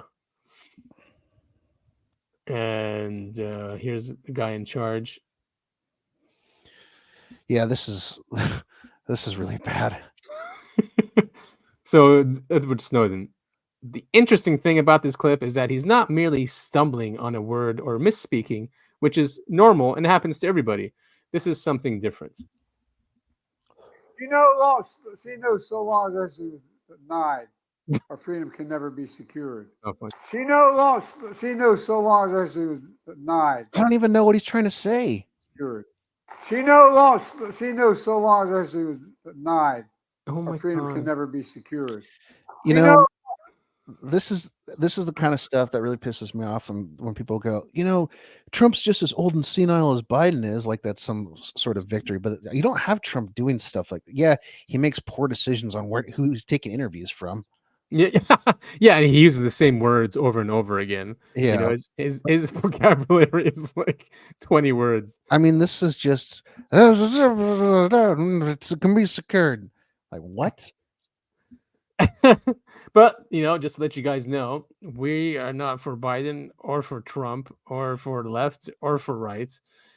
We just would love if someone comes along that really just cares for this country. Mm-hmm. And not grovel to foreign interests like they both do. And financial interests. Here's Joe Rogan. Sums it up perfectly. Yeah, he does. Republicans won't be the solution either, kids. The problem is people in a position of power. The Republicans seem like they are your solution, but it's just because the people in power right now are the Democrats. Whenever the Democrats are out, and the Republicans are in, everybody is dying for a Democrat. Right. I remember when Bush was president, after the second term, everybody's like, good Lord, can we get a fucking reasonable Democrat in here before this country goes Christian nationalist and goes crazy and starts every war? Yeah. And then Obama comes in like, things going to be great. But it kind of seems like kind of the same. And the whistleblower protection that he promised, actually probably like one of the worst on whistleblowers ever. Drone strikes, kind of a shitload of drone strikes. Yeah. The whole thing was bonkers. It's just the same structure with a different face. It's Bill Hicks's joke. Bill Hicks's joke about, I think the puppet on the left is to my liking. Yeah. Well, I'm more aligned with the puppet on the right. Hey, there's one guy and he's holding both puppets. That's a Bill Hicks joke. Well, man, here's the problem. Well, people get it though. Like I just see online both sides screaming at each other, and every time, and then when their guy comes in, they protect them no matter what, even if they're doing the exact same thing the guy before them did. I don't know. There's no way out of this because the people are just too brainwashed. Yeah, I mean, the elites have designed it that way. So we're at each other's throats. I mean, that's what we've said in various episodes. It's not a left versus right thing. It's an up versus down thing. We're the down and the up is squashing us. Yeah, exactly. We sit there and argue and kill each other. Well, they always win. Doesn't matter. The house always wins. Yeah. That's what I read somewhere that Russia, when after the fall of the Soviet Union, wanted to create a similar system of a left and a right in their parliament. It never happened, but the reason why is because they know it's easily controllable that way. Mm-hmm. Oh, here it is. So it did work. What didn't work was China. That's right. China copied DARPA's manta ray. Oh, that's right. Yeah. Yeah, they copied it. Yeah. Already, those bastards. That's what they're good at. So maybe that's why we don't show what we have, because then Chinese will do it next week. And they'll do it for cheaper and not as well. Yeah, exactly. So to go along with the whole World War III thing, U.S. is unprepared for attacks on critical infrastructure. That means what? Electrical grid, all that? Everything. Yeah, they talk about the communications, financial services. Scroll up just a little Oh, yeah, bit. here it is. Oh. financial services, healthcare, municipal services, energy, transportation, and water. Oh my god! So we get hit on multiple fronts, and they can win a war without stepping foot in the country. Ransomware attacks, malware attacks on power grids, disruptions in transportation. I mean, why are they even connected to the internet? Like, we have enough money where they can be a private network, just not on the internet. It's because everything in this country is built by the lowest bidder. Yeah. Because you've got the people who are actually know about cybersecurity and things like that. They say, yeah, we can do this for you, but it's gonna be $100 million. And then they go to AT&T, and AT&T says, we can get it done for $1.5 million. Oh, you're so right. You're so right. Yeah, they leave it vulnerable for a reason. Money. Yeah. It's like the mafia. Yeah. That sucks, man. What was I just thinking about this? There's something in there. Was it here? Like everything with this. Oh, no, I was going to bring up. Do you remember that it happened on Christmas a couple of years ago? That guy parked his van and blew it up outside of was it AT&T? Oh, yeah, it was AT&T. Yeah. Yeah, and they never really figured out what the hell that was about, did they? Nope, they didn't. Or at least they didn't tell us. That seems like it could have been just a test. Yeah. Anyway, so this is Rand. Obviously, they're a defense contractors, so they're trying to scare the government into releasing a contract. So who's going to fix all this? I wonder. Yeah. Probably Rand. Or BlackRock. Knowing the way this stupid country works. Well, at least someone's looking into it, though. Yeah. They'll say, don't tell us we didn't warn you. It's like Captain Hindsight. I don't know if you watch South Park or not, but there's a couple episodes. I do, but I don't know Captain Hindsight. There's this couple episodes where this guy shows up and his quote unquote superpower is being able to see things that should have happened before. So he shows up to a building that's on fire, and instead of saving everyone, he goes, "They should have built a better fire escape on that side of the building over there." And they go, "Oh, great, thank you, Captain Hindsight. That's amazing." And then just flies away. That's brilliant. Yeah. Oh yes, you sent me this also. India's Nostradamus. Yeah, I saw this article today. India's Nostradamus believes that we are going to begin a nuclear warfare, World War III, starting as early as tomorrow, June which 18th. We're recording now, so it is technically tomorrow in India. Oh God! So all right. So what is he predicts lots of things. What has he predicted before? I didn't get too far into it, but he said he uses. I think it says at the top. But it's a chart based in Hindu. Yeah, culture. there it is. The map of our karma. He's in planetary and star alignment. He predicts the exact date of World War III is supposed to start Tuesday, June 18th. So by the time you hear this, hopefully you've downloaded the show and you can listen to it because you probably won't have Wi-Fi. So yeah, he predicts world events: Israel, Hamas, Korea, China, Taiwan, Russia, and NATO. That's right. Putin just went to North Korea for the first time in 25 years or something. Oh, that'll end well. I know, right? I don't know what the hell North Korea is going to, or I don't know what the hell Russia's going to get out of North Korea, but whatever. Did you see also that NATO is readying 500,000 troops to go to Russia? Yeah, you fight said in Ukraine. That's so scary. Or, I mean, how many times on the show have we talked about World War III happening within the next week or two? I mean, we've been saying it for weeks now. Honestly, man, at the end of the day, you know what I'm going to do tomorrow is I'm going to wake up and I'm going to go to work. Go to work. Yep. Yeah, exactly. Go in some meetings. Sit in front of my computer, and then after that, I'm going to come home. And then the next day, I'm going to do it all over again. Well, at least you got the podcast, and we got the game we're working on. So, yeah, there's those things. That will hopefully get us out of the rat race. Yeah, wouldn't that be nice? Yeah, it would be nice. Well, we have some comedy here. Oh, good. Yeah, this is great. So I found this guy, Pete Holmes. I've never heard him before. He was part of College Humor, I believe, which is we've played the Dropout clips. That's why he looks so familiar. Okay. Yeah.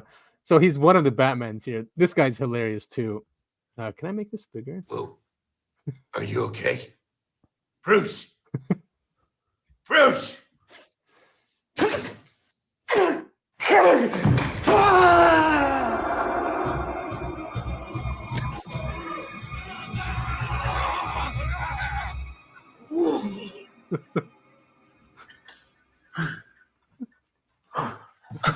His face.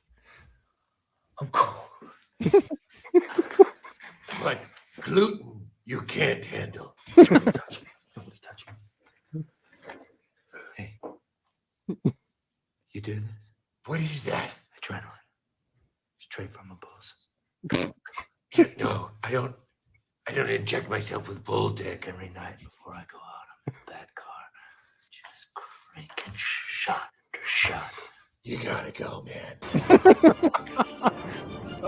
Genius. He if you want more of that kind of stuff, he did he had a show on YouTube called Badman, BEMAN, but it's that same Batman character where it's just over the top Batman, and it's just like, he redoes some of the scenes from the movies, and it's really funny. Oh man, I was tearing. Okay, did you ever watch this Australian group? I thought that they're the ones that you sent me, but I saw them on TikTok, and they do like dad jokes, but they try to make each other laugh. It's definitely not dad jokes you tell your kids though, because a lot of them are raunchy and racist, but they're so funny. Have you seen them before? I don't think so. No. Okay, I'll send you their channel. It is. Sweet. I just sat there for an hour just going through clip after clip after clip, and it's like white Australians. There's an Indian Australian. There's an Asian Australian. Like, it's really, really funny. And they roast each other. Yeah, I'll send it to you. I love the humor from Down Under. Those guys are great. Yeah, they are hilarious. And then there's this one. Guy pranks his mom that we're being invaded by UFOs and aliens. Oh no. Yeah. This critical message is by the emergency alert system. The U.S. government has issued a national emergency for the continental United States. There have been multiple sightings of more than a dozen unidentified objects of No way! No fucking way! These unidentified suspended objects are around 1,400 You're feet fucking long, stone-like. No! Fucking for real! No fucking. You see the national emergency alert? Fucking On the phone. Oh my God, Florida's one of the danger zone rating map. Made a danger Put zone. CNN, National Emergency Government. Would you videotape that? If you witness any strange objects, This is cruel. contact the National Emergency. Oh fuck, we're being invaded. UFO description: 1,400 feet long, stone-like material. What the fuck is this? Oh my God. Is this CNN for real? I don't know. Motherfucker! Read the title. I'll read the fucking title. Read the title. You got me, motherfucker. I thought it was for